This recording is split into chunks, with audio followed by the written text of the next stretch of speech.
तो जीवेन उसके दिल में हैरान था। उन्हें नहीं पता था कि इस मामले में इस तरह के ट्विस्ट एंड टर्न्स हैं।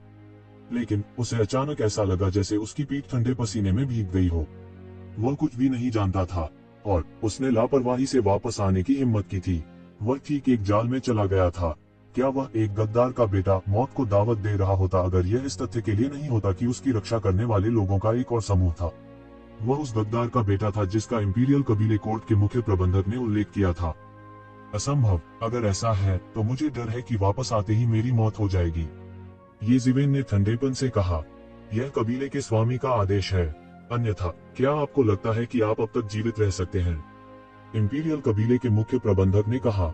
चूंकि तुमने मुझे जाने देने का फैसला किया है, इस समय क्यों?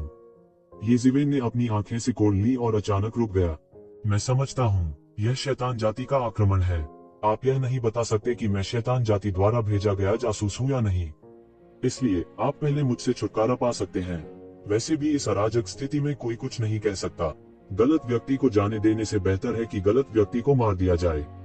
क्या मैं सही हूँ? ये जीवेन ने अपनी आंखें सिकोड़ ली और कहा। इस समय इंपीरियल कबीले के मुख्य भंडारी की आंखों में थोड़ा आश्चर्य था। उसे उम्मीद नहीं थी कि ये जीवेन 2 या 3 सेकंड में इसका विश्लेषण कर पाएगी। यह व्यक्ति वास्तव में सरल नहीं था।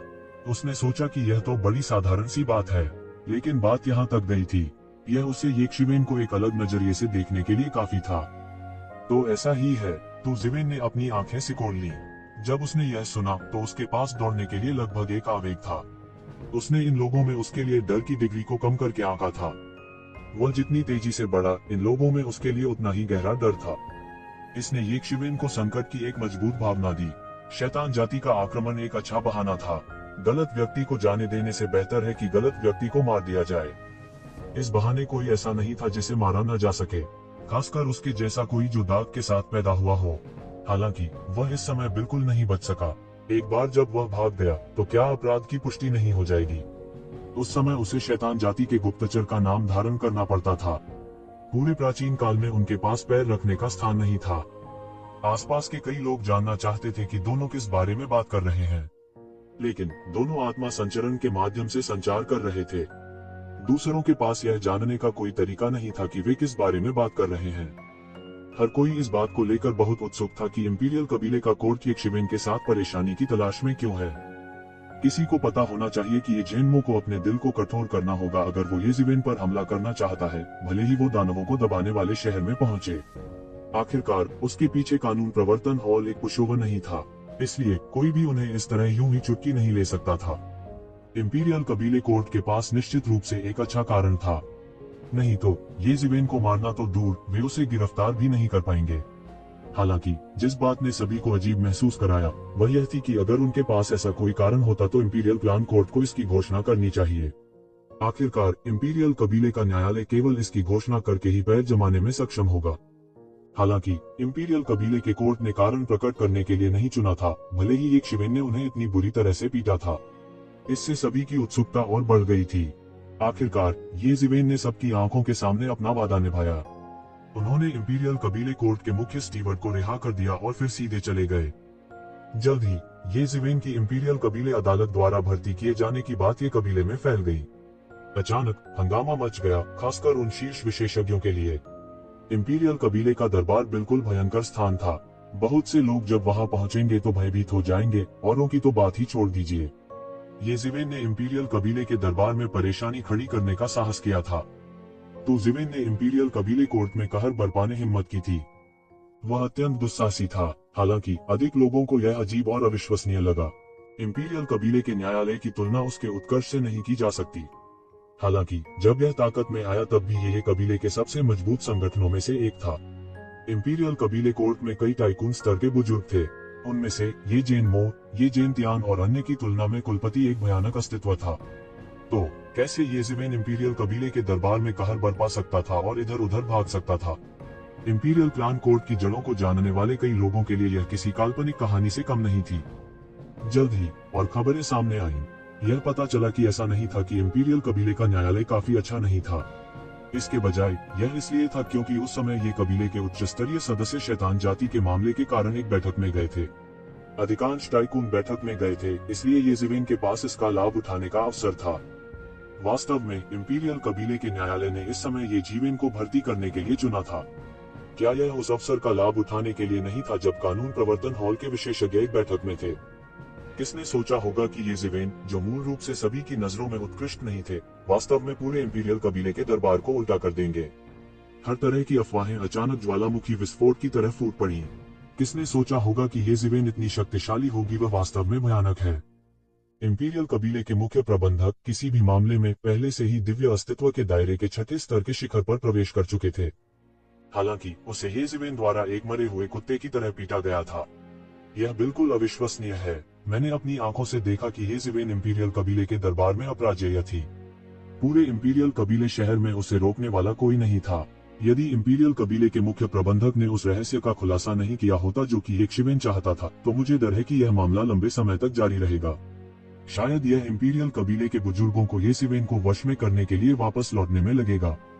मूल रूप से यह कहा गया था कि मध्य स्वर्ग का ये कुंभ दिव्य अस्तित्व के दायरे के 7वें स्तर में प्रवेश करने वाला था। अब वह सफलता हासिल करने के लिए बंद दरवाजे के प्रशिक्षण में है। उसके पीछे उत्तरी स्वर्ग का ये लुवान होना चाहिए, दक्षिण स्वर्ग के ये क्यूओन और अन्य। दक्षिण स्वर्ग के ये जुकोन और ये कियान उनके ठीक पीछे हैं। मैंने मूल रूप से सोचा था कि यद्यपि ये जीवेन भी चैंपियन था, लेकिन आखिरकार वह 10वें क्षेत्र का चैंपियन था। स्वाभाविक रूप से उसकी तुलना ये क्यूओन, ये कुंड और अन्य से नहीं की जा सकती थी। अब ऐसा लगता है कि यह विचार वास्तव में गलत है। अपनी वर्तमान साधना के साथ, जब तक कि ये कुंड और अन्य पहले से ही दिव्य अस्तित्व क्षेत्र के 7वें स्तर में प्रवेश नहीं कर लेते, वह उनके साथ कंधे से कंधा मिलाकर खड़े होने के लिए पूरी तरह से योग्य है। ये अफवाहें पूरे ये कबीले में उन विशेषज्ञों के साथ फैल गई थी जिन्होंने उस दिन जो कुछ हुआ था उसे देखा था। जैसा कि कई लोगों ने उम्मीद की थी, इंपीरियल कबीले कोर्ट की स्थिति सामान्य लोगों के दिल में कानून प्रवर्तन हॉल की तरह प्रमुख नहीं थी। इसलिए उन्हें यक्षिवेन जैसे नौजवान ने उल्टा कर दिया था और अंत में उन्हें यक्षिवेन को रोकने वाला कोई नहीं मिला। उनकी प्रतिष्ठा रातों रात गिर गई थी। इसलिए कई लोग जो इंपीरियल कबीले कोर्ट में शामिल होना चाहते थे, उन्हें अब यह विचार करना था कि इंपीरियल कबीले कोर्ट में शामिल होना है या नहीं। अन्यथा इस संस्था की प्रतिष्ठा सुनने में अच्छी नहीं लगेगी। इस संबंध में इंपीरियल कबीले कोर्ट के उच्च अधिकारी केवल क्रोध से जल रहे थे। ये जीवेन ने वास्तव में इंपीरियल कबीले कोर्ट में अराजकता पैदा करने के लिए इंपीरियल कबीले कोर्ट की अनुपस्थिति का फायदा उठाया था। हालांकि वे पूरी तरह से भूल गए थे कि वे भी ये जेंटियन और अन्य की अनुपस्थिति का फायदा उठाना चाहते थे ताकि पहले ये जीवेन को नियंत्रित किया जा सके और एक सही काम किया जा सके। कौन जानता था कि अंत में वे ऊन के लिए जाएंगे और कतरे हुए घर आएंगे। अंगूर के अनुसार उस दिन इंपीरियल कबीले कोर्ट के कुलपति ने इंपीरियल कोर्ट में ये परिवार के कुलपति का विरोध किया था। उसने शैतान जाति के अवशेष ये जीवेन को हिरासत में लेने का अनुरोध किया था। हालांकि उनके अनुरोध को अंत में पैट्रियार्क द्वारा वीटो कर दिया गया था। इससे वे और भी उदास हो गए थे और खून की उल्टी करना चाहते थे। उन्हें ये जीवेन ने बरगलाया था और हंगामा खड़ा कर दिया था। हालांकि उनके पास तुरंत जवाबी कार्रवाई करने का कोई रास्ता नहीं था। निस्संदेह यह उनके लिए बड़ी शर्म और अपमान की बात थी। ये परिवार के कई उच्च अधिकारी भी इंपीरियल कबीले न्यायालय के फैसले से सहमत नहीं थे। ये परिवार के कई लोगों की नजर में ये जीवेन एक युवा हीरो था। उन्होंने अपने ये परिवार को गौरवान्वित और उत्साहित किया था। इस समय ये परिवार भी अलग हो जाएगा यदि उनके पास उसे नियंत्रित करने का उचित कारण नहीं होगा। हालांकि इंपीरियल क्लैन कोर्ट और डार्क हॉल जैसे संगठन अक्सर नियमों और विनियमों का पालन नहीं करते थे। वे आमतौर पर ज्यादातर लोगों के ज्ञान के बिना चुपचाप काम करते थे। हालांकि यक्षिवेन जैसी चकाचौंध करने वाली शख्सियत से निपटना मुश्किल था। वह सबका ध्यान अपनी ओर खींच रहा था। हालांकि ये जीवेन के माता पिता के देशद्रोही होने की बात को भी ये परिवार के उच्च अधिकारी ने दबा दिया था। इसका कारण यह था कि उन्हें सार्वजनिक रूप से अपने गंदे लिनन को नहीं धोना चाहिए था। इसलिए वे यक्षिवेन को नियंत्रित करने के लिए सबसे बड़ा कारक सामने नहीं ला सके। अंत में वे केवल बेबसी से ये शिवेन को अहंकार पूर्वक जाते हुए देख सकते थे। बेशक सबसे बुनियादी कारण यह था कि बड़ी संख्या में कानून प्रवर्तन हॉल के विशेषज्ञों की वापसी के साथ उनके लिए ये जीवेन को नियंत्रित करना असंभव था। हर कोई जानता था कि कानून प्रवर्तन हॉल मास्टर ये जेंटियन ये जीवेन को कितना महत्व देते थे। इसके अलावा ये जीवेन उनके अंतिम शिष्य थे। वह दूसरों को अपने साथ लापरवाही से व्यवहार करने की अनुमति कैसे दे सकता है। इसलिए वे लंबे समय से व्यस्त थे। हालांकि उन्हें कुछ भी हासिल नहीं हुआ था। इसके अलावा यक्षिवेन ने हंगामा किया और वहां से चली गई। हर कोई इतना उदास था कि वे खून की उल्टी करना चाहते थे। हालांकि यक्षिवेन इस वजह से बहुत ज्यादा गर्व महसूस नहीं कर रही थी। उनके लिए इस मामले ने एक बार फिर से तूफान के दांत खट्टे कर दिए थे। शायद अतीत में उनके लिए यह खुद को बचाने का सबसे अच्छा तरीका था। अब वह जानता था कि कुछ लोग उसे लंबे समय से नापसंद करते थे। उसका प्रदर्शन जितना उत्कृष्ट होगा, उतने ही अधिक लोग उसे अपने पक्ष में एक कांटे के रूप में देखेंगे। इस तरह की उथल पुथल में 3 महीने पलक झपकते ही बीत गए। इन 3 महीनों के दौरान येज़ेबेल कहीं नहीं गई। उन्होंने नंबर दिव्य अस्तित्व के तीसरे स्तर के दायरे को मजबूत करने के लिए एक गुप्त क्षेत्र, मूल रूप से खेती में अचानक वृद्धि के कारण क्षेत्र कुछ अस्थिर था। इन 3 महीनों के बाद यह आखिरकार पूरी तरह से स्थिर हो गया और उजाड़ लहू के पवित्र फल की शेष शक्ति को अंततः उसके द्वारा पूरी तरह से पचा लिया गया था, जिससे वह दिव्य सत्ता के तीसरे स्तर के शिखर तक पहुंच गया था। शेष ऊर्जा भी उसकी कोशिकाओं में अवशोषित हो गई और उसकी अगली सफलता के लिए एक ठोस नींव रखते हुए उसकी गहरी नींव में बदल गई। उस गहरी नींव की तुलना में जो दूसरों ने अनगिनत वर्षों में जमा की थी, येज़ेबेल के पास इतने अनगिनत वर्षों का समय नहीं था। इसलिए वह अपने और उन शीर्ष प्रतिभाओं के बीच की खाई को पाटने के लिए केवल इस तरह के खजाने का उपयोग करना जारी रख सकता था। जब वह बंद दरवाजे के प्रशिक्षण को जारी रखना चाहता था और सेलेस्टियल बीइंग रियलम के चौथे स्तर को तोड़ने की कोशिश करता था, तो एक व्यक्ति अप्रत्याशित रूप से उसके दरवाजे पर आ गया, जिससे वह बंद दरवाजे के प्रशिक्षण को जारी रखने में असमर्थ हो गया। यह व्यक्ति कोई और नहीं बल्कि मानव दैवज्ञ था, जिससे येज़ेबेल पहले अनंत समुद्र में मिले थे, फैंग क्यूई। कई सालों के बाद फैंग की वास्तव में फिर से उसके दरवाजे पर आया था। समय उड़ गया, पलक झपकते ही कई साल बीत गए। उस समय येज़ेबेल ने आकाशीय क्षेत्र में प्रवेश किया था, लेकिन अब छठे दिव्य क्षेत्र में दिव्य क्षेत्र के स्वामी भी उसके लिए कुछ भी नहीं थे। उसकी शक्ति में सुधार समय बीतने का सबसे प्रत्यक्ष प्रमाण था। हालांकि जब उसने फिर से फैंग क्यूई को देखा तो वह अवाक रह गया। फैंग क्यूई का शरीर एक रहस्यमय आभा में डूबा हुआ था। इसने येज़ेबेल की आभा को अलग कर दिया था। येज़ेबेल फैंग क्यूई की ताकत के माध्यम से नहीं देख सकते थे, भले ही उन्होंने अपनी दिव्यताओं को अपनी आंखों में घनीभूत कर लिया था। हालांकि एक बात थी जिसके बारे में येज़ेबेल को यकीन था, और वह यह थी कि फैंग क्यूई ने निश्चित रूप से सेलेस्टियल बीइंग दायरे की 7वीं स्वर्गीय परत में प्रवेश किया था। हालांकि वह ठीक से नहीं जानता था कि वह किस क्षेत्र में था, लेकिन इतने कम समय में इतनी प्रगति करने में सक्षम होना पहले से ही काफी चौंकाने वाला था। उस समय फैंग क्यूई ने विरासत का उपयोग छठे आकाशीय क्षेत्र के शिखर की युद्ध शक्ति के लिए किया था, लेकिन अब उसकी शक्ति 7वें आकाशीय क्षेत्र में प्रवेश कर चुकी थी। इस तरह की खेती को बड़ा शॉट कहा जा सकता है। येज़ेबेल ने सोचा था कि उसकी साधना की गति पहले से ही बहुत तेज थी, लेकिन अब उसे यह स्वीकार करना पड़ा कि हमेशा कोई न कोई उससे बेहतर था। हमेशा कोई ऐसा होगा जिसकी प्रगति सामान्य लोगों के लिए वास्तव में अकल्पनीय थी। तुम यहाँ क्यों हो? येज़ेबेल ने पूछा। उसने फैंग क्यूई को देखा।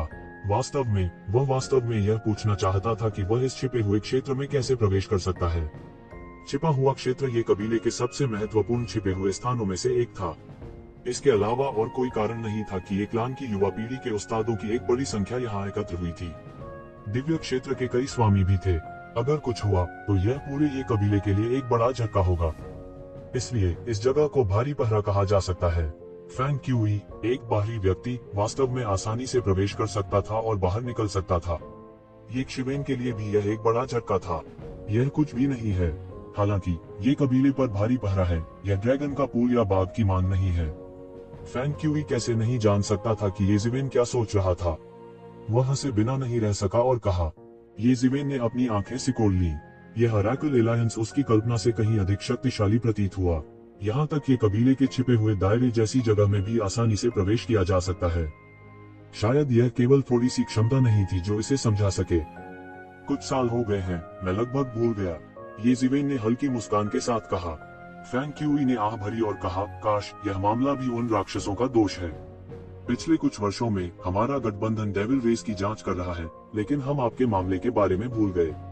अब डेविल रेस ने आखिरकार एक हमला शुरू कर दिया है। हर कोई खुश है और हमारे बॉस के पास आखिरकार आपके मामले से निपटने का समय है। उद्धरण चिन्ह। फैंग ची हंसा, ऐसा लग रहा था जैसे उसे आजाद कर दिया गया हो।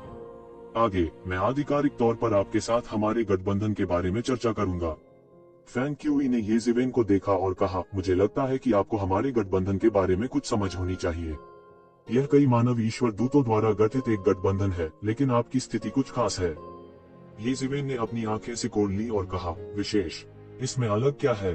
ऐसा लगता है कि आप वास्तव में पहले हमारी मंडली के संपर्क में नहीं आए हैं। फैंग क्यूई ने कहा, जाहिर है यहाँ आने से पहले उन्होंने कुछ जांच पड़ताल भी की थी। इस वृत्त को बड़ा कहा जा सकता है, लेकिन इसे छोटा भी कहा जा सकता है। ये जिवेन की पहले कोई प्रतिष्ठा नहीं थी, ऐसा लगता था जैसे वह अचानक कहीं से प्रकट हो गया हो। सामान्य लोगों के लिए देवता सिर्फ एक किंवदंती है, लेकिन हमारे लिए भगवान दूत है। हम बहुत स्पष्ट हैं कि देवता एक किंवदंती नहीं है, बल्कि एक तथ्य है, और हम भगवान दूत भी इस कारण से मौजूद हैं। हमारे लिए देवता है अलग भी। हम मनुष्यों के पास देवताओं की अपनी जाति नहीं है, इसलिए बहुत समय पहले हमारी जाति केवल दूसरों की दया पर हो सकती थी। लेकिन बाद में हमारी जाति में एक के बाद एक देवता प्रकट हुए, और हमारी जाति के देवता भी उन जनजात देवताओं द्वारा दमन के लक्ष्य थे। वे स्वर्ग और पृथ्वी के जनजात प्राणी हैं, शक्तिशाली, निर्दयी, और उनकी नजर में मानव जाति सुअरों और कुत्तों का एक झुंड है। फैंग क्यूई ने कहा, तथाकथित हृदयहीन दुनिया सभी जीवित चीजों को भूसे के कुत्तों के रूप में मानती है, और वे मानव जाति को सुअर और कुत्ते के रूप में मानते हैं। अब वे फिर से दुनिया पर राज करने और पौराणिक युग के पतन के बाद से अपने शासन को बहाल करने की व्यर्थ कोशिश कर रहे हैं। यह बोलते हुए फैंग क्यूई को थोड़ी नफरत थी। ये जिवेन को पता चला कि पौराणिक देवताओं के बीच एक स्पष्ट अंतर था। जनजात देवता और अर्जित देवता। यह कहा जा सकता है कि विभिन्न कुलों के देवता लगातार एक दूसरे के विरुद्ध लड़ रहे थे। वास्तव में यह भी कहा जा सकता है कि वे मौत से लड़ेंगे। तो मेरे पीछे एक जनजात भगवान है। ये शिवेन ने लगभग अचानक प्रतिक्रिया व्यक्त की। यह असामान्य था। हाँ, यह वास्तव में असामान्य था अगर कोई इसे इस तरह से देखे। हाँ, होशियार। फैंग क्यूई ने अपनी उंगलियां फंसा ली और कहा, तुम्हारे मामले में अब तक जो देरी हुई है, उसका कारण भी यही है। हमने इस बात पर भी चर्चा की कि क्या तुम्हें पालने में गला देना चाहिए। हमारे लिए कोई भी जनजात ईश्वर हमारा विरोधी है, और स्वाभाविक रूप से आपको पालने में मारना सबसे अच्छा है।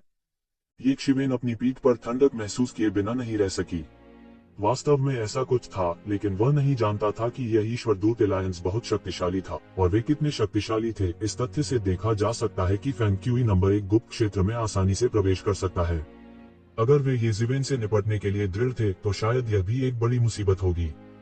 तो फिर तुम मुझे क्यों स्वीकार करना चाहते हो? ये जिवेन ने पूछा। क्योंकि मैं एक गांटर के रूप में आपकी मदद करूंगा। आपने मुझे एक बार बचाया था, और यह आप पर एहसान माना जाता है। लेकिन मैं आपको बता दूं, मैं अपने सिर को गांटर के रूप में इस्तेमाल कर रहा हूं। अगर तुम्हें कुछ हुआ तो मैं निश्चित रूप से मर जाऊंगा। फैंची दिल खोलकर और उदारता से हंसा। चिंता मत करो, कोई बात नहीं, कब और कहां, मैं हमेशा एक इंसान रहूंगा, और यह पहचान कभी नहीं भूली जाएगी। ये जिवेन ने कहा। ठीक है, इस वजह से मेरी गारंटी व्यर्थ नहीं है। फैंग क्यूई की आंखें लोगों के दिलों के माध्यम से देखने में सक्षम लग रही थी, और वो ये जिवेन को बहुत देर तक घूरता रहा, फिर अचानक अपना मुंह खोला और हंसते हुए बोला, लेकिन कोई बात नहीं, आपके पीछे जनजात ईश्वर हमारा दुश्मन हो सकता है। फैंग क्यूई ने कहा, आप इस बिंदु पर निश्चिंत हो सकते हैं, हालांकि यह एक देवता है, यह जागेगा या नहीं यह दूसरी बात है। ये जिवेन ने कहा, हे, यह भी सच है, अब जब भगवान गहरी नींद में सो गए हैं, तो यह चॉपिंग बोर्ड पर मांस के बराबर है। फैंग क्यूई ने भी इस भगवान के लिए जरा सा भी सम्मान न दिखाते हुए मुस्कुराते हुए कहा, उस मामले में अब आप हमारे भगवान दूत गठबंधन कोड संख्या 10 के एक पंजीकृत सदस्य हैं। फैंग क्यूई ने कहा। ये जिवेन ने एक पल के लिए सोचा, और अंत में धीरे से जोर से सिर हिलाया। इंपीरियल कबीले अदालत के मुख्य भंडारी के पिछले शब्दों ने उसे अपनी पीठ पर एक ठिठुरन का एहसास कराया, और उसे एहसास कराया कि ये परिवार अंतिम उपाय नहीं हो सकता है। इस समय ईश्वर के दूत गठबंधन में शामिल होना निस्संदेह एक उत्कृष्ट तरीका था। यह गॉड एनवॉरस एलायंस स्पष्ट रूप से एक छोटी ताकत नहीं थी। भले ही वह ये परिवार में पैर जमाने में सक्षम न हो, फिर भी वह गॉड एनवॉरस एलायंस में शामिल हो सकता है। अभी वे सभी अच्छे शब्द थे। अगला, मैं आपको कुछ क्रूर वास्तविकता बताता हूँ। फैंग क्यूई ने कहा, हमारे भगवान दूत गठबंधन अच्छा प्रतीत होता है, लेकिन अब यह कहा जा सकता है कि हम हर तरफ से घिरे हुए हैं। देवताओं की अन्य 3 प्रमुख जातियों के दूतों के अलावा जो हमारे प्रति शत्रुता से भरे हुए हैं, वे जनजात देवदूत पागलों की तरह हमारे निशान ढूंढ रहे हैं। एक बार जब वे हमें ढूंढ लेंगे, तो यह एक जोरदार झटका हो सकता है। इसके अलावा मानव जाति के बीच भी हमारे ईश्वर दूत गठबंधन का स्वागत नहीं किया जाता है। आप जानते हैं, कोई भी अपने सिर के ऊपर कुछ बड़े शॉट्स की पूजा नहीं करना चाहता, भले ही इन लोगों ने एक बार अपने लोगों को देवताओं के खिलाफ विद्रोह करने के लिए प्रेरित किया हो और सब कुछ जला दिया। फैंग क्यूई ने अपने चेहरे पर कुछ उदास अभिव्यक्ति के साथ यहाँ कहा, कोई भी ऐसा होगा जिसे उस जाति द्वारा त्याग दिया जाएगा जिसकी वे रक्षा करना चाहते थे। ये जिवेन समझ गए, ईश्वर दूत गठबंधन बहुत राजसी लग रहा था, लेकिन वास्तव में यह लोगों का एक समूह था जिसे देवताओं और भूतों ने छोड़ दिया था। यह कहा जा सकता है कि दुनिया में उनके लिए कोई जगह नहीं थी। हालांकि लोगों के इस समूह ने ये जिवेन को एक मजबूत पहचान दी। तो मैं आपसे फिर से पूछूंगा, आपको इस पर ध्यान से विचार करना होगा। यदि आप हमारे साथ जुड़ते हैं तो आपको कुछ लाभ अवश्य होगा, लेकिन बहुत संभावना है कि आप मर जाएंगे। हमारे गठबंधन के उत्कर्ष काल में भी हम केवल 1 दर्जन थे और अब आप सहित हम केवल 10 हैं। बाकी सब मर चुके हैं। सर्वशक्तिमान देवताओं से आपका क्या तात्पर्य है? यह झूठ है। यहाँ तक कि देवता भी मर जाएंगे, हम परमेश्वर के दूतों का तो कहना ही क्या। इसे स्पष्ट रूप से कहें तो जीवन किसी और की तुलना में अधिक मूल्यवान नहीं है और अगले दिन हम मर जाएंगे। फैंग क्यूई ने चमकदार आंखों से ये जिवेन को देखा। मैं यह करूंगा। क्या मेरे पास मेरे लिए प्रतिज्ञा करने के लिए नहीं है? इसमें डरने की क्या बात है? सभी एक दिन मरेंगे, तो इसमें डरने की क्या बात है? अगर मैं सच में मर गया तो मेरा ये जीवेन का दुर्भाग्य होगा। इसमें डरने की क्या बात है? ये जीवेन ने संकोच नहीं किया और तुरंत कहा, ठीक है, मैंने तुम्हें गलत नहीं समझा। फैंग क्यूई ने हंसते हुए कहा, इस अस्थिर दुनिया में सभी प्रकार के राक्षस और राक्षस निकल रहे हैं। अगर मेरे पास एक और साथी हो सकता है तो मैं इसे एक के रूप में लूंगा। हालांकि मुझे आपको याद दिलाना है कि आपकी पहचान उजागर नहीं होनी चाहिए। मैं अकेला हूँ तो यह ठीक है, लेकिन एक बार आपकी पहचान उजागर हो जाने के बाद ये कबीला भी आपकी रक्षा नहीं कर पाएगा। यहाँ तक कि कबीले को भी फंसाया जा सकता है। फैंग क्यूई ने फिर गंभीरता से कहा, अब से एलायंस में आपका कोड नाम नंबर 10 होगा। एलायंस में मेरे अलावा केवल बॉस नंबर 1 आपका नाम और पहचान जानता है। अन्य केवल यह जानते हैं कि आपका कोड नाम का नंबर 10 है। यदि वे इसे आपको भेजते हैं तो यह वही होगा जब आप अन्य लोगों से मिलते हैं। यदि यह आवश्यक न हो तो उनके नाम और पहचान के बारे में न पूछें। आपको बस उनके कोड नाम जानने की जरूरत है। लेकिन अभी के लिए आपका साथी मैं हूँ। सामान्य संचालन के लिए हमें एक साथ काम करने की आवश्यकता नहीं होती है। मैं आम लोगों को अपने आप संभाल सकता हूँ। अधिक से अधिक आप और मैं उन्हें संभाल सकते हैं। एन, ये जिवेन ने सिर हिलाया। अभी एक कार्य है। फैंकी ने ये जिवेन को देखा और कहा, अभी एक मिशन है। फैंकी ने ये जिवेन को देखा और कहा, कौन सा मिशन? ये जिवेन ने पूछा। अब जबकि दानव जाति ने आक्रमण कर दिया है, हालांकि युद्ध की लपटें अभी तक प्राचीन बैरेंस महाद्वीप में फैलनी बाकी है। वहाँ पहले से ही कई राक्षस और राक्षस एक चाल चलने के लिए तैयार हैं। मैं अपने पैर की उंगलियों से भी महासंकट की आभा को सूंघ सकता हूँ। फैंग क्यूई ने कहा, इन्हें देवताओं के दैवज्ञ दूत भी समाचार सुनने के बाद बाहर चले गए हैं। मूल रूप से अभी भी मानव शक्तियां थीं जो उनके विकास को दबा रही थीं।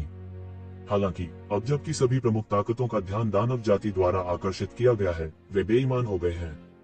कुछ गहरे छिपे हुए खंडहर भी महाक्लेश की आभा से आकर्षित हुए हैं और प्रकट हुए हैं। इस बार हमारे मिशन का स्थान ऐसा उपस्थान है। यह मूल रूप से सिर्फ एक साधारण उपस्थान था, लेकिन बाद में इसे एक प्राचीन बिजली घर द्वारा गुफा निवास में बदल दिया गया। मूल रूप से इस बिजली घर के गिरने के बाद यह गुफा निवास भी अनंत शून्य में विलीन हो गया।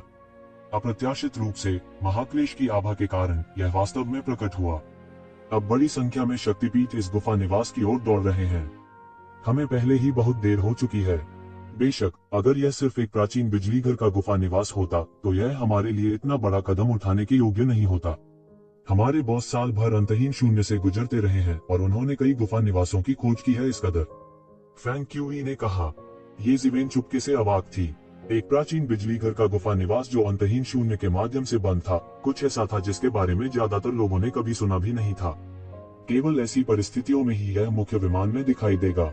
ओरेकल एलायंस के बॉस वास्तव में पूरे साल अंतहीन शून्य के माध्यम से बंद कर रहे थे। यह क्षमता उसकी कल्पना से कहीं अधिक अत्याचारी थी। असली कारण अभी भी जियानेटियन एलायंस के कमीने हैं। हाई जाइंटियन एलायंस अनेक देवताओं के उन अराकल दूतों द्वारा गठित एक गठबंधन है, जिसके बारे में बोलते हुए वे वास्तव में शक्तिशाली हैं। चाहे हम हो या अन्य जातियों के ओरेकल दूत, हम सभी उनसे बहुत कमजोर हैं। फैंग क्यूई ने जारी रखा, इन सभी वर्षों में जियानेटियन एलायंस ने कभी भी अपने देवताओं को पुनर्जीवित करने में कोई कसर नहीं छोड़ी है। इन वर्षों में हमने इस पहलू में अनगिनत बार संघर्ष किया है। इस बार हमें खबर मिली है कि शियानशन अलायंस के पास इस प्राचीन बिजली घर के गुफा निवास में कुछ ऐसा हो सकता है जो वे चाहते हैं। यह एक दिव्य उपकरण है जो देवताओं को पुनर्जीवित करने के लिए आवश्यक है। इसलिए न केवल हम उन्हें इसे प्राप्त नहीं करने दे सकते, बल्कि हमें इस खगोलीय उपकरण को भी छीन लेना चाहिए। इस तरह हम उनसे एक कदम आगे रहेंगे। अगर वे सफल होते हैं तो यह हमारे लिए एक आपदा होगी। क्या तुम समझ रहे हो? देवताओं की शक्ति हमारी कल्पना से परे है।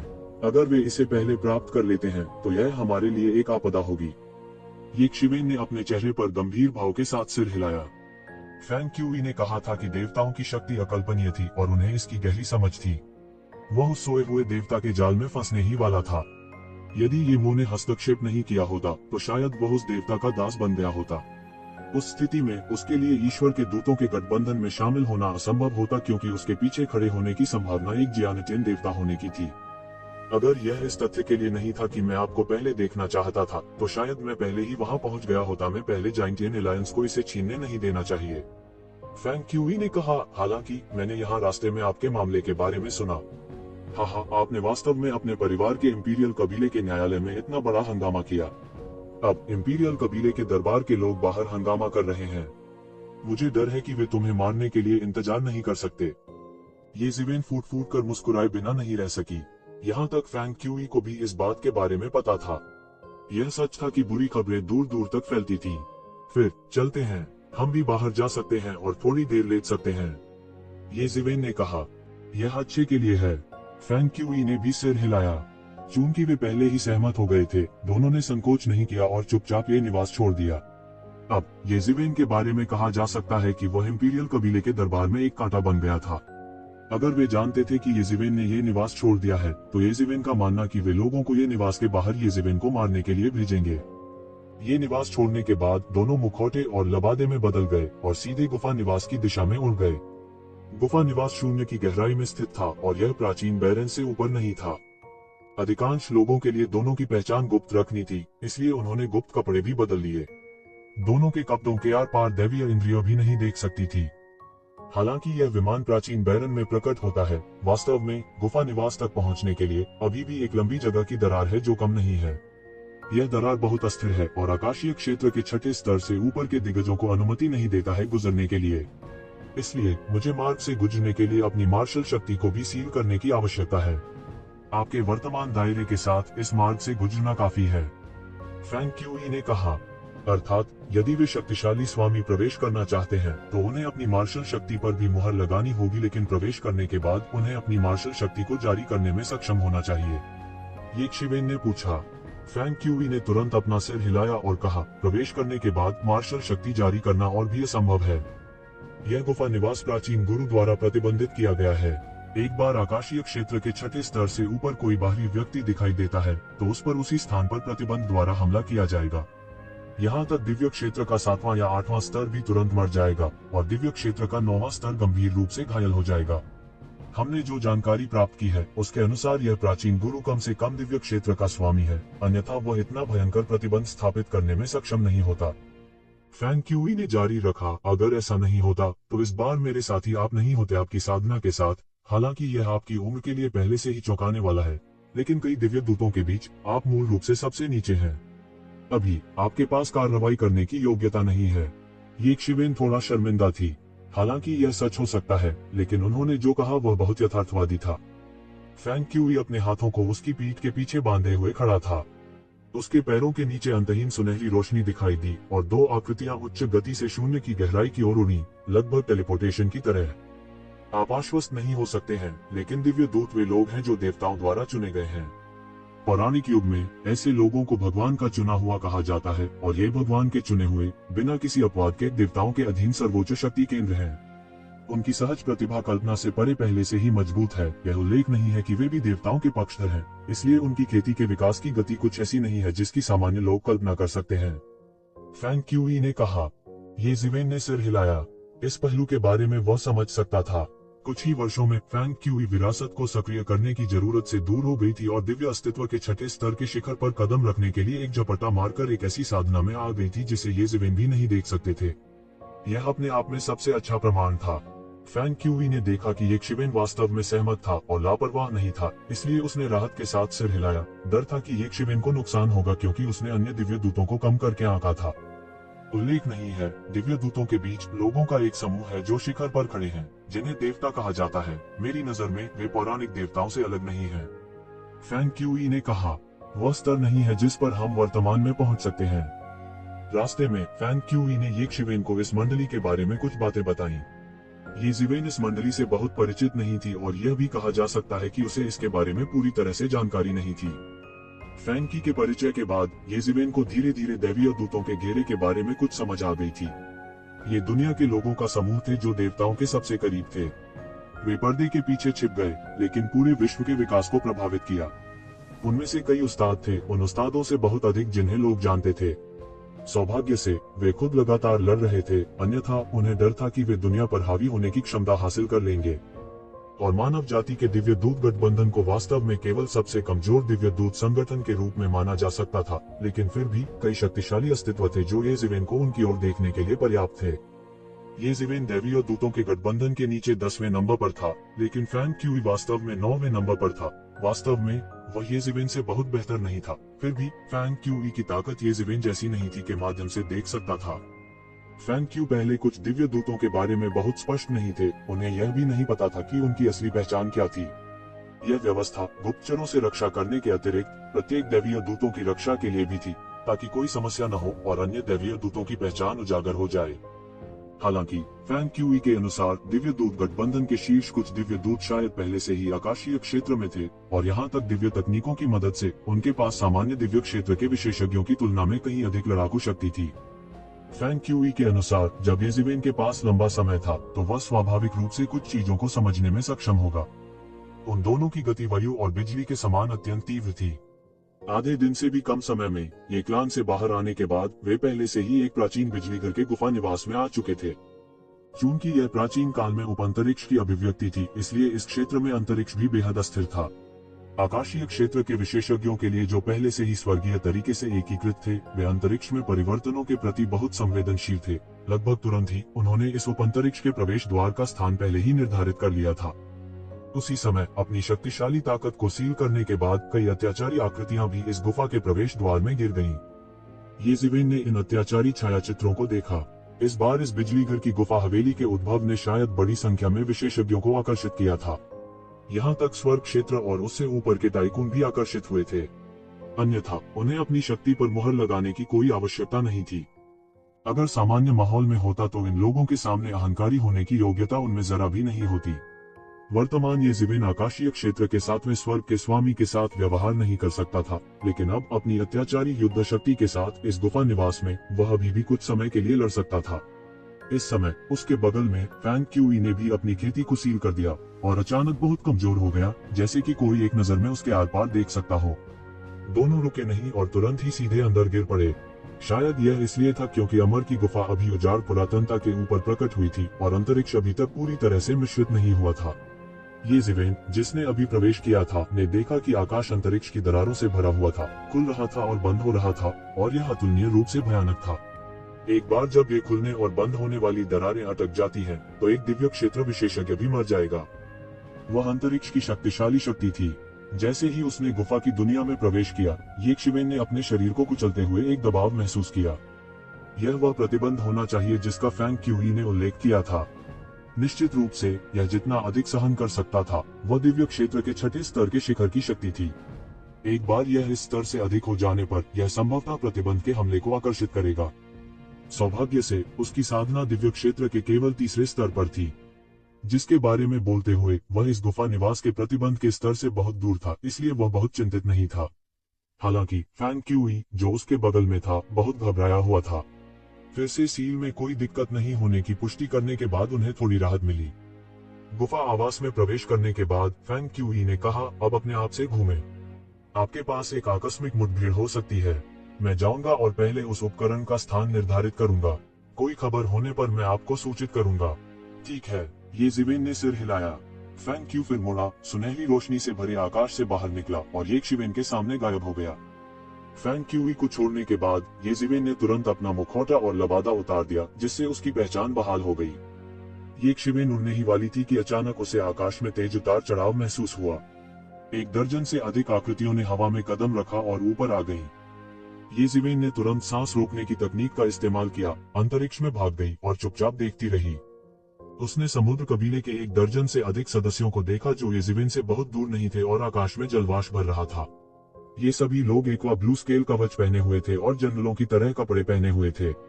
उन सभी ने सांस के असामान्य उतार चढ़ाव को छोड़ दिया। जाहिर है वे भी अपनी सत्ता पर मुहर लगाकर अंदर आए थे। वे आकाशीय क्षेत्र के 7वें स्तर से ऊपर के दिग्गज होने चाहिए। सागर वंश में ऐसे लोग एक क्षेत्र के राज्यपाल भी थे। क्योंकि अंतहीन सागर क्षेत्र बहुत विशाल था, प्राचीन बैरेंस महाद्वीप की तुलना में कई गुना व्यापक था, इसे ठीक से प्रबंधित करना पूरी तरह से असंभव था। इसलिए दिव्य क्षेत्र के 7वें स्तर से ऊपर समुद्र कबीले के ये दिग्गज सभी महान सेनापति थे जो एक क्षेत्र की रक्षा करते थे और वे एक क्षेत्र के राज्यपाल थे। उनमें से नेता कोई और नहीं बल्कि महासागर सम्राट था, जो समुद्री कबीले की युवा पीढ़ी में सबसे शक्तिशाली व्यक्ति था। इस अवधि के दौरान महासागर सम्राट की खेती में छलांग और सीमा में सुधार हुआ था। उसके शरीर पर एक फीकी मुहर थी जिसने उसकी शक्ति को सील कर दिया था, लेकिन फिर भी उसकी साधना अभी भी सेलेस्टियल बीइंग दायरे के छठे स्वर्ग के चरम पर थी, जो बेहद भयानक थी। उसकी ताकत अकेले उसके पीछे वालों की तुलना में बहुत मजबूत थी। महासागर संप्रभु वास्तव में प्रभावशाली है। तो जिवेन ने अपनी आंखें सिकोड़ ली। उसके और महासागर सम्राट के बीच की खाई तब बहुत बड़ी थी। अप्रत्याशित रूप से अंतराल कुछ समय बाद बहुत कम नहीं हुआ। जबकि वह तेजी से सुधार कर रहा था, महासागर सम्राट भी तेजी से सुधार कर रहा था। यह उससे भी ज्यादा चौंकाने वाला था। अगर वे बाहर होते तो ये जिवेन महासागर सम्राट के लिए एक मैच नहीं हो सकता था, लेकिन यहाँ यह कहना मुश्किल था। हमें स्पष्ट रूप से बहुत देर हो चुकी है। यह बुरा होगा अगर किसी और को खजाना पहले मिल जाए। महासागर सम्राट के पीछे एक समुद्री जनजाति विशेषज्ञ ने बात की। तो हम बस उन सभी को छीन लेंगे। जो कोई भी उन्हें मुझसे छीनने की हिम्मत करता है वह मौत को दावत दे रहा है। महासागर सम्राट ने उदासीनता से कहा, हालांकि इस गुफा निवास में बहुत सी अजीब चीजें हैं। हमें सावधान रहना चाहिए। हाँ, सी ट्राइब के विशेषज्ञों ने एक के बाद एक जवाब दिए। समुद्री जनजाति लंबे समय तक नहीं रही और जल्द ही एक के बाद एक चली गई। ये जिवेन के आसमान से बाहर आने का इंतजार न करते हुए अनियंत्रित मोकी के साथ मिश्रित 1 दर्जन से अधिक आकृतियां जल्दी से खत्म हो गईं। वे स्पष्ट रूप से महासागर सम्राट के समूह को घूर रहे थे। क्या यह दानव जाति है? नहीं, यह दानव पूजा पंथ है। ये जिवेन ने सावधानी से उनकी पहचान की। यद्यपि मनुष्य भी जन्म के बाद राक्षस बन सकते थे, उन राक्षसों की राक्षसी ची अभी भी दानव जाति में पैदा हुए लोगों से अलग थी। ये जिवेन ने कई वर्षों तक दानव पूजा करने वाले पंथ और दानव जाति के खिलाफ लड़ाई लड़ी थी, इसलिए वह इन मतभेदों के बारे में बहुत स्पष्ट था। समुद्री दौड़ समूह और बाइमोजियाओ समूह के अलावा एक के बाद एक अमर की गुफा में प्रवेश करने वाली ताकतों की लहरें भी थीं। सभी प्रकार के उद्गम थे, लेकिन क्योंकि यह मानव जाति का क्षेत्र था, ऐसा लगता था कि मानव जाति सबसे शक्तिशाली शक्ति थी। ये जिवेन केवल थोड़ी देर के लिए रुकी और फिर आकाश में गायब हो गई।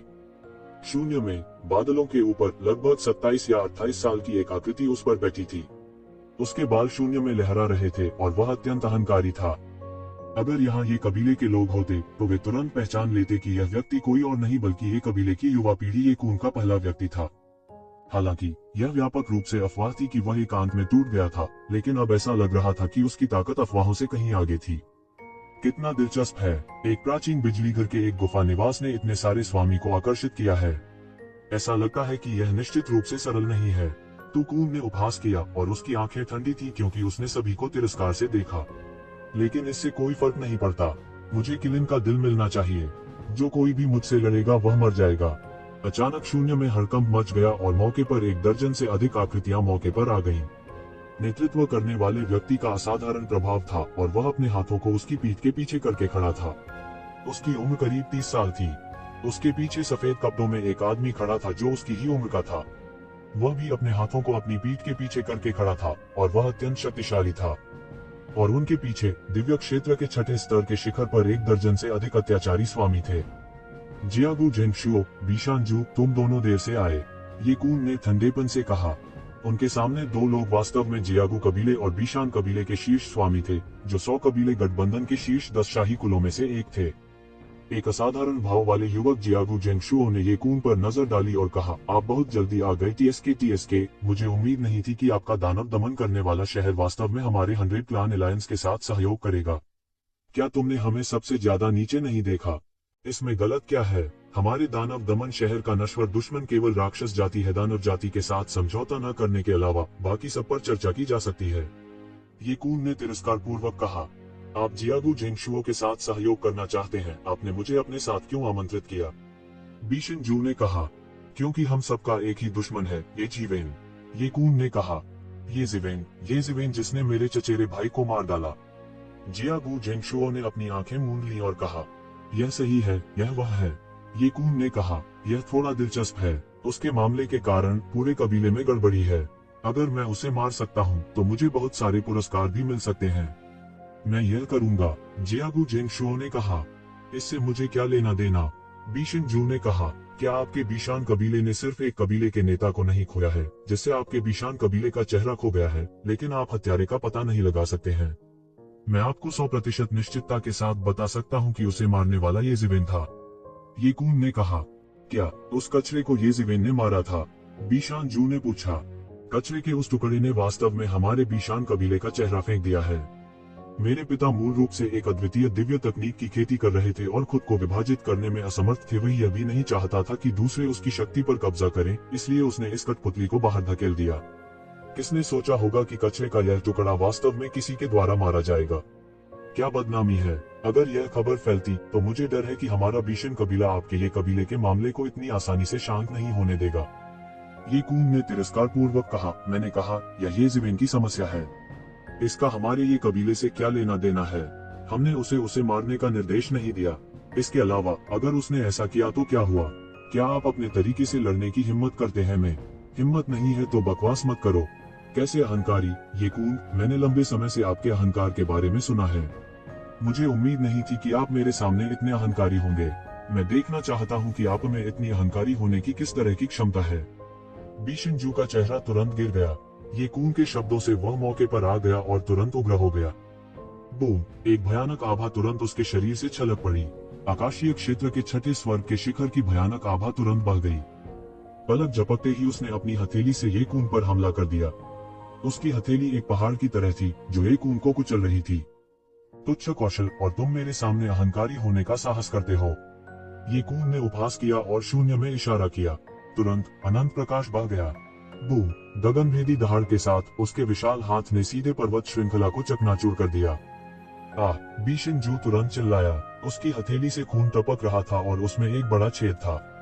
उनका एक्सप्रेशन बेहद भद्दा था। हालांकि यह कोई बड़ी बात नहीं थी और उसने अपनी पूरी ताकत का इस्तेमाल नहीं किया। ये कून ने आसानी से उसके हमले को तोड़ दिया। उसके लिए यह चेहरे के एक बड़े नुकसान के बराबर था। अगर तुम फिर बकवास करोगे तो मैं तुम सबको मार डालूंगा। ये कून ने ठंडेपन से कहा। ये कून, क्या तुम्हारे शब्द कुछ ज्यादा नहीं है? इसके अलावा क्या तुम्हें लगता है कि तुम यह कर सकते हो? जियागू झेंगशुओ ने आखिरकार इस समय बात की। उसने असंतोष से भरे चेहरे के साथ कहा, ये अभिमानी और अनियंत्रित जीनियस सभी अपनी अपनी सेना में सर्वोच्च जीनियस थे। वे हमेशा इस दुनिया में सर्वोच्च रहे थे। उन्हें कभी इस तरह की धमकी कब दी गई थी? ये कून ने एक तिरस्कारपूर्ण अभिव्यक्ति प्रकट की और कहा, यह नहीं कर सकते। आप कोशिश कर सकते हैं। बीशन जू की अभिव्यक्ति अमित थी क्योंकि उन्होंने कहा, जब से आप सोचते हैं कि आप बहुत अद्भुत हैं, तो आपने हमें क्यों खोजा? बकवास मत कहो जैसे वह भी ये वंश का सदस्य है और यह आपके लिए कार्य करने के लिए सुविधाजनक नहीं है। क्या आपको लगता है कि हम ऐसे शब्दों पर विश्वास करेंगे? यदि आप वास्तव में ये कबीले के प्रति इतने वफादार होते तो आप हमें नहीं ढूंढते। उद्धरण चिन्ह। स्वाभाविक रूप से मेरे पास करने के लिए अपनी चीजें हैं। मेरे पास इस पर बर्बाद करने का समय नहीं है। ये कून ने अनादरपूर्वक कहा। उनके दोनों हाव भाव तुरंत काले पड़ गए। आपका समय कीमती है, लेकिन हमारा समय कचरा है। आप कर रहे हैं या नहीं? उन्हें घूरते हुए ये कून की निगाह ठंडी थी। हाँ, यह सिर्फ एक छोटा सा प्रयास है। बीशन जू सबसे पहले बोलने वाले थे। मुझे आपके मानव कबीले की प्रतिभा से छुटकारा पाने में कोई आपत्ति नहीं है। चूंकि वह मेरे चचेरे भाई को मारने में सक्षम था, वह स्पष्ट रूप से इतना बुरा नहीं है। उसे पालने में मारना सबसे अच्छा है। जियागू झेंगशुओ ने ये कून के सामने जोर से कहा। बात बस इतनी थी कि सबको एक दूसरे को मारने की पहले से ही बहुत आदत थी। यदि यह सहयोग न होता तो शायद मिलने पर एक दूसरे को मारने से भी नहीं बच पाते। मुझे आपको याद दिलाना है कि यदि आप उसे कमांगते हैं तो आप उसके हाथों मरने की बहुत संभावना रखते हैं। ये कून ने हल्के से कहा। वह कैसे संभव है? बीशान जू ने तिरस्कार पूर्वक कहा। कोई फर्क नहीं पड़ता कि वह कितना मजबूत है, वह मेरे लिए कैसे मैच हो सकता है। मुझे आपको थोड़ी और जानकारी प्रकट करने दें। ये कून के मुंह में कुछ तिरस्कारपूर्ण मुस्कान थी। हमारे ये क्लान के चीफ स्टीवर्ड को उसके द्वारा मार दिया गया था। यदि आप उसे कम मानते हैं तो आपको निश्चित रूप से एक बड़ा नुकसान होगा। अगर यह बाहर होता तो ठीक होता, लेकिन इस शापित जगह में आप अपनी खूबियों को पूरी तरह से प्रदर्शित नहीं कर पाएंगे। अगर बीशान जू ने वास्तव में पहले ये जिवेन को गंभीरता से नहीं लिया होता तो वे अब इतना आराम करने की हिम्मत नहीं करते। हालांकि वे ये क्लैन के पैट्रियार्क कार्यालय के मुख्य भंडारी के बारे में ज्यादा नहीं जानते थे, फिर भी उनमें बुनियादी सामान्य ज्ञान था। वह शायद आकाश मानव क्षेत्र की छठी स्वर्गीय परत के शिखर का विशेषज्ञ था। फिर भी वो एक शिवेन से हार गए। जाहिर है ये जिवेन इतनी सरल नहीं थी। अगर वे बाहर होते तो शायद एक शिवेन को गंभीरता से नहीं लेते। आखिरकार आकाश मानव क्षेत्र की छठी स्वर्गीय परत अभी भी उनके लिए पर्याप्त नहीं थी। वे ये जीवन से काफी बड़े थे। हालांकि वे अभी भी युवा पीढ़ी में थे, वे एक शिवेन से कई पीढ़ियों पीछे थे। अगर उन्हें अभी भी ये जीवन से डरने की जरूरत है तो उन्हें नहीं लगेगा कि ये जीवन बहुत शक्तिशाली है, बल्कि यह कि वे बहुत कमजोर हैं।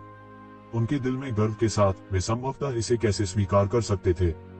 यह शापित वातावरण भी उनके लिए एक प्रतिबंध था। पर दूसरी ओर यदि इस गुफा निवास में ऐसा प्रतिबंध न होता तो यहाँ अहंकार करने की उनकी बारी न आती। आकाश क्षेत्र के 8वें स्वर्ग, आकाश क्षेत्र के 9वें स्वर्ग और यहाँ तक कि आकाश क्षेत्र के शिखर स्वर्ग के वे पुराने लोग यहाँ के स्वामी थे। यद्यपि दिव्य क्षेत्र के 7वें और 8वें स्तर पर पुरानी चीजें थी जिन्होंने प्रवेश करने के लिए अपनी साधना को सील कर दिया था, दिव्य क्षेत्र के 9वें स्तर पर एक भी विशेषज्ञ नहीं था। दिव्य क्षेत्र के विशेषज्ञों का उल्लेख करना तो दूर की बात है। यह जोखिम के कारण था कि उन्होंने प्रवेश करने के लिए अपनी खेती को सील कर दिया। यहाँ तक अगर उनके पास अभी भी युद्ध की जबरदस्त क्षमता थी तो इस दुनिया में असामान्य युद्ध कौशल के साथ हमेशा कुछ राक्षस होंगे। यहाँ तक वे यहाँ गिर भी सकते हैं। वे आमतौर पर उन जगहों पर आते थे जहाँ उन्हें अपनी पूरी ताकत दिखाने का मौका मिलता था। इसके अलावा यहाँ की फसल उन्हें भुगतान करने में सक्षम नहीं हो सकती है। अगर ऐसा है तो यह थोड़ा दिलचस्प है। बीशन जू के चेहरे पर थोड़ा उत्साह दिखा। भले ही ये जीवन ने इंपीरियल कबीले अदालत के मुख्य भंडारी को हरा दिया था, फिर भी उसे खुद पर भरोसा था। वह दुनिया में अकेला था। इसके अलावा उनके साथ जियागु जेंगशुओ भी थे। इसके अलावा दोनों पक्षों ने आकाश क्षेत्र के छठे स्वर्ग के शिखर पर विशेषज्ञों को लाया था। अगर वे अभी भी ये जीवन को घायल नहीं कर सके और उसे मार न सके तो उन सभी को मर जाना चाहिए। मुझे भी ऐसा ही लगता है। यह मुझे थोड़ा उत्तेजित करने लगा है। अगर उसमें मुर्गे को पालने की ताकत नहीं होती तो मैं एक चाल चलने की परवाह नहीं करता। लेकिन अब आपने जो कहा उसे सुनने के बाद मुझे थोड़ी दिलचस्पी है। जियागु जेंगशुओ के चेहरे से एक क्रूर उत्तेजना का पता चला। लेकिन क्या आप जानते हैं कि वह कहाँ है? ये कून ने सिर हिलाया। क्या आप हमारे साथ खेल रहे हैं? अचानक बीशन जू को गुस्सा आ गया। जियागु जेंगशुओ ने भी ये कून को एक अमित्र भाव से देखा। वह पहले भी बंद दरवाजे में प्रशिक्षण ले चुका है, लेकिन मेरे आने से पहले मैंने उसे संदेश भेजने के लिए पहले ही किसी को भेज दिया था। जब समय आएगा वह निश्चित रूप से प्रकट होगा और आपको बस उसे खोजने की जरूरत है, ये कून ने कहा। वैसे भी आपको बस अधिक ध्यान देने की आवश्यकता है। यह आपको खजाने की खोज में बाधा नहीं बनेगा। तो कून ने जारी रखा, वैसे भी आप इसे करते हैं या नहीं यह एक शब्द का मामला है। अगर यह काम नहीं करता है तो मैं व्यक्तिगत रूप से उसे मार डालूंगा। अगर यह इस तथ्य के लिए नहीं था कि मुझे डर है कि आम लोग कर सकते हैं इस बच्चे के साथ व्यवहार मत करो, मैं तुम दोनों को बिल्कुल भी सहयोग नहीं करता। चलो यह करते हैं, यह थोड़ा दिलचस्प लगता है, बीशन जू ने कहा। मुझे गिन लो, मैं उस आदमी से भी मिलना चाहता हूँ जिसने मेरे चचेरे भाई को मार डाला। हे जियागु जेंगशुओ ने कहा। ये शिवेन अभी भी अनजान थी कि खतरा धीरे धीरे आ रहा था। उनके लिए इस गुफा हवेली में काफी परेशानियां आईं, क्योंकि जिस आयाम में यह गुफा हवेली स्थित थी वह मुख्य विमान के साथ जुड़ा हुआ था। पूरा शून्य अंतरिक्ष की दरारों से भरा हुआ था जिससे एक भयानक आभा निकल रही थी। जमीन पर हर जगह सफेद हड्डियां थीं। ऐसा प्रतीत होता था कि बहुत काल में भीषण युद्ध हुआ हो। शायद इसी वजह से इस गुफा हवेली के मालिक की मौत हो गई और यह गुफा हवेली भी अनंत आयाम में खो गई। गर्जन, दूर से एक हिंसक और भयंकर दहाड़ सुनाई दी। यह घने कोहरे से आया था जो आसमान से बह रहा था। ये जीवेन ने अपनी आंखें सिकोड़ ली। यह स्थान निश्चित रूप से उसकी कल्पना से कहीं अधिक खतरनाक था। वह आगे बढ़ना जारी रखा। अचानक सामने से मारपीट और चीखने की आवाज आई। ये शिवेन दूसरे लोगों के काम में दखल नहीं देना चाहते थे, लेकिन फिर उन्होंने एक जानी पहचानी तलवार की रोशनी देखी। स्नो जेड स्वॉर्ड की तलवार की रोशनी आसमान में चुभ गई, सीधे आसमान को आधे हिस्से में विभाजित कर दिया। ये शिवेन तुरंत वहां पहुंचे और देखा कि वह सही थे। वह व्यक्ति ये कियान था और उसके बगल में ये जुकोंग और ये कियोन थे। इस समय इन 3 लोगों द्वारा गठित टीम दानव विशेषज्ञों के एक समूह से घिरी हुई थी। उनमें से स्वर्ग के दायरे के 6ठे स्तर पर कई राक्षस थे और स्वर्ग के दायरे के 7वें स्तर पर और ऊपर की पुरानी प्राचीन वस्तुएं भी थी जिन्होंने अपनी खेती को सील कर दिया था। उनकी ताकत अत्यंत अत्याचारी थी। स्वर्ग के दायरे के 6ठे स्तर के शिखर पर 10 से अधिक राक्षस थे जो इस दुनिया में बड़े पैमाने पर चलने के लिए पर्याप्त थे। ये क्यूओंग और अन्य 2 के बीच केवल ये क्यूओंग पहले से ही स्वर्ग क्षेत्र के 6ठे स्तर के शिखर पर था, जबकि ये जुकोंग और ये कियान स्वर्ग क्षेत्र के 6ठे स्तर में प्रवेश कर चुके थे। केवल अपनी उत्कृष्ट प्रतिभा पर भरोसा करके ही वे स्वर्ग क्षेत्र के 6ठे स्तर के शिखर पर विशेषज्ञों के विरुद्ध प्रतिस्पर्धा कर सकते थे। लेकिन इन 20+ डेविल रेस विशेषज्ञों के हमलों के तहत वे पहले से ही पकड़ में आने में असमर्थ होने के संकेत दे रहे थे। यहाँ तक दानव विशेषज्ञों ने भी समाचार प्राप्त किया और आए। येज़ेवेन ने अपनी आंखें सिकोड़ ली। उन्होंने मूल रूप से सोचा था कि दानव विशेषज्ञों की मुख्य शक्ति स्वर्गीय न्यायालय को घेर रही थी, इसलिए वे इस गुफा हवेली का पता लगाने के लिए लोगों को कैसे छोड़ सकते थे। यह कुछ ऐसा था जिसकी उन्हें उम्मीद नहीं थी। हालांकि दानव कबीले ने अपनी आधी से अधिक सैन्य शक्ति इकट्ठा कर ली थी और मानव कबीले को बंद कर दिया था। वे मानव कबीले द्वारा दबाए जाने से पहले कई वर्षों तक झिझकते रहे थे। इसलिए प्राचीन बेरेंस महाद्वीप पर भले ही उनमें दानव पूजा करने वाला धर्म शामिल हो, उनकी तुलना मानव जाति से नहीं की जा सकती। यदि यह दानव क्षेत्र की दरार पर अन्य दानव सेना के लिए नहीं था, जिसने अधिकांश मानव विशेषज्ञों को विलंबित किया, तो प्राचीन बेरेंस महाद्वीप पर दानव कबीले को मानव कबीले द्वारा नष्ट कर दिया गया था जैसे ही उन्होंने हमला किया। इसलिए उन्होंने मूल रूप से निर्णय लिया कि दानव कबीले के पास अधिक लोगों को भेजने के लिए अतिरिक्त शक्ति नहीं होनी चाहिए। यह ज्ञात होना चाहिए कि स्वर्ग क्षेत्र के चौथे स्तर और ऊपर के विशेषज्ञ सभी राक्षस सेना के कमांडर थे। स्वर्ग क्षेत्र के 7वें स्तर के विशेषज्ञ और भी अधिक थे, एक क्षेत्र की मुख्य शक्ति।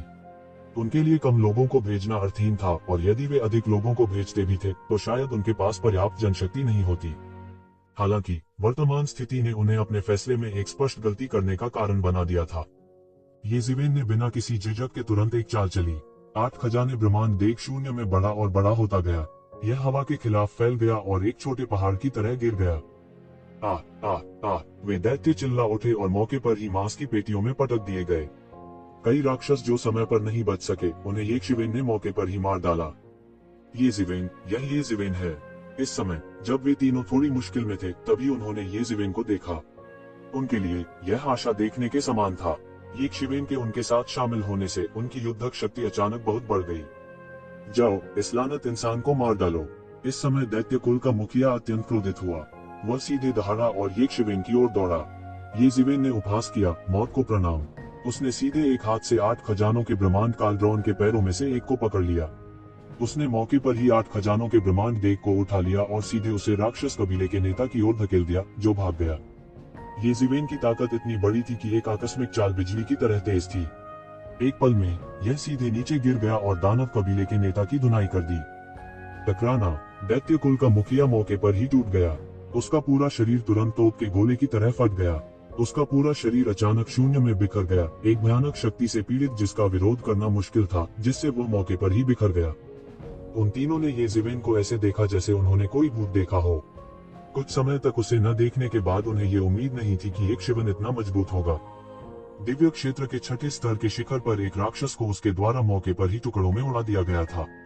यह कुछ ज्यादा ही तीखा था। ऐसा लग रहा था कि शाही कबीले के दरबार में उसके कहर बरपाने अफवाह शायद झूठी नहीं थी। जाना, येज़ेवेन की मदद से उनमें से 3 भी उत्साही हो गए, विशेष रूप से येक्यूओंग, जिसने अचानक अपने हाथ में लोहे के पंखे को हवा दी, सीधे एक विशाल तूफान को बाहर निकाला, सीधे मौके पर एक राक्षस को शून्य में फंसा दिया और उसका गला घोंटकर मार डाला। ये कियान भी अपने हाथ में स्नो जेड तलवार के साथ अजेय थी, सीधे मौके पर एक राक्षस को जमा दिया। ये जो की तलवार क्यों राक्षसी थी, एक तूफानी समुद्र की तरह, एक दानव विशेषज्ञ को भी रोक रही थी। इन दैत्यों में पुरानी प्राचीन वस्तुओं की कमी नहीं थी, जिन्होंने यहाँ आने के लिए अपनी ही खेती को सील कर दिया था। दिव्य क्षेत्र के सामान्य 6ठे स्तर के विशेषज्ञों के साथ काम करना यह बिल्कुल नुकसानदेह नहीं था। हालांकि उन्हें इन 3 असामान्य प्रतिभाओं का सामना करना पड़ा, जिनमें से कोई भी उनसे कहीं अधिक शक्तिशाली था। इसके अलावा उनमें मृत्यु के देवता येज़ेवेन भी थे। उसने सीधे तौर पर इन दानव विशेषज्ञों में अपना रास्ता मार लिया, अपने हाथ में 8 खजाने ब्रह्मांड कड़ाही पकड़े हुए एक अधिपति की तरह एक बड़ी ताकत के साथ एक फूलगोभी उठा रहा था। जिन राक्षसों को येज़ेवेन ने मारा था, वे सभी मौके पर ही मर गए। येज़ेवेन के सहयोग से ये कियान और अन्य 2 ने जल्दी से 20 से अधिक शैतानों को मार डाला, एक को भी बचने नहीं दिया। येज़ेवेन, तुम यहाँ क्यों हो? मुझे लगा कि तुम अंदर ही छुपी रहोगी, येक्यूओंग ने मुस्कुराते हुए कहा। येज़ेवेन मुस्कुराई और नाराज नहीं हुई। हालांकि उसने कहा कि वह पीछे हट रहा था, उसका वास्तव में छिपने का इरादा था। क्या मैं यहाँ छिपने के लिए नहीं हूँ? येज़ेवेन ने मुस्कुराते हुए कहा। हा, येक्यूओंग ने हंसते हुए कहा, सौभाग्य से इस बार मेरे पास आपकी मदद है। यदि आपके लिए नहीं, तो मुझे अपने कुछ ट्रम्प कार्ड का उपयोग करना पड़ सकता है। ये शैतान वास्तव में परेशान कर रहे हैं। येज़ुकोंग ने भी येज़ेवेन को देखा और उसकी आंखों में थोड़ी उदासी छा गई। जब उसने येज़ेवेन को फिर से देखा तो उसने सोचा कि उसकी ताकत येज़ेवेन को दबा सकती है। कौन जानता था, अभी लड़ाई के माध्यम से येज़ेवेन अभी भी उससे ऊपर था। हालांकि उसके लिए यह खाई नहीं तोड़ी गई थी, यह पहले से ही एक बेहद निराशाजनक बात थी। हालांकि इस तरह का दुख कुछ पल के लिए ही रहा। जल्द ही उन्होंने खुद को एडजस्ट कर लिया, लेकिन उनकी आंखों में थोड़ा दृढ़ निश्चय था। ऐसा लग रहा था कि उसे वह काम करना है। हालांकि वह ईश्वर का पुत्र था और उसके पास ईश्वर का रक्त था। इस दुनिया में बहुत अधिक अद्वितीय प्रतिभाएं थी और यह निर्धारित करने के लिए रक्त रेखा ही एकमात्र मानदंड नहीं था कि एक जीनियस था या नहीं। क्या अधिक है, वर्तमान बड़ी हस्तियों में से कई अतीत में इतनी उत्कृष्ट नहीं थी। यह देखा जा सकता है कि किसी व्यक्ति की अंतिम उपलब्धि निर्धारित करने के लिए प्रतिभा और रक्त रेखा ही एकमात्र मापदंड नहीं थे। उसने अपनी साधना से एक के बाद एक अनेक अत्याचारी प्रतिभाओं को भी मात दी थी। हालांकि येज़ेबेल ने शुरू से अंत तक उसे दबा रखा था। इसने उनके दिल में थोड़ी सी शालीनता को दूर कर दिया था। यह पतली हवा में गायब हो गया था। लोगों की प्रगति को प्रोत्साहित करने के लिए एक अच्छा प्रतिद्वंद्वी होना अक्सर एक अच्छी दवा होती थी। जब मैं आया तो मैंने बाईमोजियाओ के उस्तादों को भी चुपके से अंदर आते देखा। ऐसा लगता है कि शैतान जाति भी यहाँ कुछ बड़ा करने की योजना बना रही है। येज़ेबेल ने आंखें मूंद कर कहा, बाईमोजियाओ के नौकर भी यहाँ हैं। फिर मुझे डर है कि यह मामला इतना आसान नहीं है। ये क्यूओंग ने भेंगी आंखों से कहा, लेकिन यह अच्छा है कि तुम यहाँ हो, तो मुझे इस बार बहुत अधिक आत्मविश्वास है। आप इस बार क्यों आए? येज़ेबेल ने पूछा। मुझे खबर मिली है कि इस विशेषज्ञ की गुफा में एक विंड किलिंग बीस्ट हो सकता है। मैं एक पवन गुण साधना पद्धति की खेती करता हूँ। अगर मैं killing beast of the wind killing beast को निगल सकता हूँ, तो मैं तुरंत दूसरे स्तर तक आगे बढ़ सकूंगा। ये क्यूओंग ने कहा, उस समय मैं वास्तव में ये कून के साथ प्रतिस्पर्धा कर सकता हूँ और यहाँ तक उससे मजबूत भी बन सकता हूँ। ये क्यूओंग ने कहा, उस समय मैं वास्तव में ये कून के साथ प्रतिस्पर्धा कर सकता हूँ और यहाँ तक उससे ज्यादा मजबूत हो सकता हूँ। उसके लिए ये कून एक बड़ा दुश्मन था। विशेष रूप से 2 साल बाद शीर्ष 100 के लिए इंपीरियल कोर्ट प्रतियोगिता के दौरान ये कून उसके लिए घातक खतरा पैदा कर सकता था। येज़ेबेल ऐसा कुछ भी नहीं छोड़ेंगे जिससे ये कून को चोट पहुंचे। लेकिन अब ऐसा लगता है कि स्थिति जितना मैंने सोचा था उससे कहीं अधिक जटिल है। यहाँ तक राक्षस भी शामिल हैं। ये क्यूओंग ने कहा। किलिंग का दिल, तो सी रेस का समुद्री सम्राट भी आ गया है और उसका लक्ष्य किलिंग का दिल लगता है। येज़ेबेल ने एक पल के लिए सोचा और कहा जैसे उसने कुछ सोचा हो। लेकिन अब ऐसा लगता है कि स्थिति जितना मैंने सोचा था उससे कहीं अधिक जटिल है। यहाँ तक कि शैतान जाति भी शामिल है। ये क्यूओंग ने कहा। ये क्यूओंग ने आह भरते हुए कहा, आजकल आपकी पीढ़ी के युवा अधिक से अधिक शक्तिशाली हो रहे हैं। अगर ऐसा ही चलता रहा तो हम बूढ़े लोगों के लिए कोई जगह नहीं होगी। ये क्यूओंग को व्यथित होने का नाटक करते देख येज़ेबेल और अन्य तो हंसे बिना नहीं रह सके। उसकी आयु और भविष्य में उसके जीवित रहने की संख्या के आधार पर यदि उसे एक सामान्य व्यक्ति की आयु में परिवर्तित कर दिया जाए तो वह लगभग एक किशोर के बराबर था। वह 20 साल का भी नहीं था, लेकिन उसे पहले से ही लगने लगा था कि वह बूढ़ा हो गया है। येज़ेबेल ने ये क्यूओंग को एक अजीब नजर से देखा।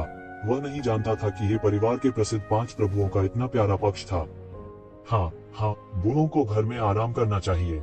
वे बाहर क्यों आए? क्या वे हम नौजवानों का बोझ नहीं बढ़ा रहे हैं? येज़ेबेल ने मुस्कुराते हुए कहा। तुम छोटे लड़के, ये क्यूओंग येज़ेबेल की बातों से नाराज हो गया। लेकिन अब जब आप इसका उल्लेख करते हैं तो ऐसा लगता है कि मैं अकेला नहीं हूँ जो किलिंग के दिल का लालच करता है। चिंता मत करो, हम तुम्हारी मदद करेंगे। वह महासागर सम्राट, मैं लंबे समय से उसे पीटना चाहता था। अगर पिछली बार जियोया नहीं होता तो शायद हम उसके द्वारा मारे गए होते। येज़ेबेल ने ठंडेपन से कहा। उनके मन में आक्रोश तनिक भी कम नहीं हुआ। पिछली बार विंड किंग प्लैनेट पर महासागरीय शासक उनके मामलों में हस्तक्षेप करना चाहते थे। यदि लिया ने अंतिम क्षण में हस्तक्षेप नहीं किया होता तो ये परिवार की पूरी टीम का सफाया हो जाता। उसकी तो बात ही छोड़ दें। वह लंबे समय से महासागर सम्राट से लड़ना चाहता था। यदि यह बाहर होता तो उसकी ताकत महासागर सम्राट के बराबर नहीं हो सकती थी और उसे सतर्क रहना होगा। लेकिन इस गुफा निवास में उन्हें महासागर सम्राट के समान स्तर पर खड़े होने का अवसर मिला था। हाँ, यह अच्छा है कि आपके पास इरादा है। चलो केंद्रीय गुफा निवास के लिए जल्दी करें। सभी अच्छी चीजें वहाँ हैं और मुझे जो किलिंग का दिल चाहिए वह भी वहाँ है। मैंने सोचा कि मैं अकेला था जिसने किलिंग के दिल को चाहा था, लेकिन अब लगता है कि मैं अकेला नहीं हूँ। जो भी हो, मैं केवल अपना सर्वश्रेष्ठ प्रयास कर सकता हूँ। अगर मुझे किलिंग का दिल मिल जाता है तो मेरे पास अभी भी कुछ वर्षों में शीर्ष 100 रैंकिंग की प्रतियोगिता में मौका है। नहीं तो राजकुमार के साथ जाने के लिए मेरी नियति है। येज़ेबेल और अन्य लोगों ने एक के बाद एक सिर हिलाया। वे कैसे नहीं जान सकते थे कि यद्यपि उन्हें युवा पीढ़ी के बीच सर्वश्रेष्ठ माना जाता था, लेकिन इंपीरियल कोर्ट स्ट्रगल में जो उच्चतम स्तर की प्रतियोगिता का प्रतिनिधित्व करता था, अभी भी बहुत सारे अत्याचारी अस्तित्व थे जो उनसे मजबूत थे। हालांकि उनकी ताकत निश्चित रूप से नीचे नहीं थी, लेकिन उनके गर्व के साथ वे इस तरह दूसरों के लिए पन्नी बनने के लिए कैसे तैयार हो सकते थे। इस तरह की इंपीरियल कोर्ट प्रतियोगिता में भी कई लोगों के लिए शीर्ष 100 में प्रवेश करने में सक्षम होना पहले से ही एक अद्वितीय गौरव था। उन लोगों के लिए जो शीर्ष 100 में प्रवेश कर चुके थे, अगर उनके पास मौका होता तो कौन क्राउन प्रिंस के साथ अध्ययन करने की भूमिका निभाने को तैयार होता। ये क्यूओंग अकेली नहीं थी जिसने यह बात कही थी। ये जुकोंग, ये कियान और ये जिवेन भी वही थे। उम्र के मामले में ये जिवेन और अन्य इन लोगों की औसत आयु से बहुत कम थे। तार्किक रूप से बोलते हुए वे अगली रॉयल कोर्ट प्रतियोगिता तक प्रतीक्षा कर सकते थे।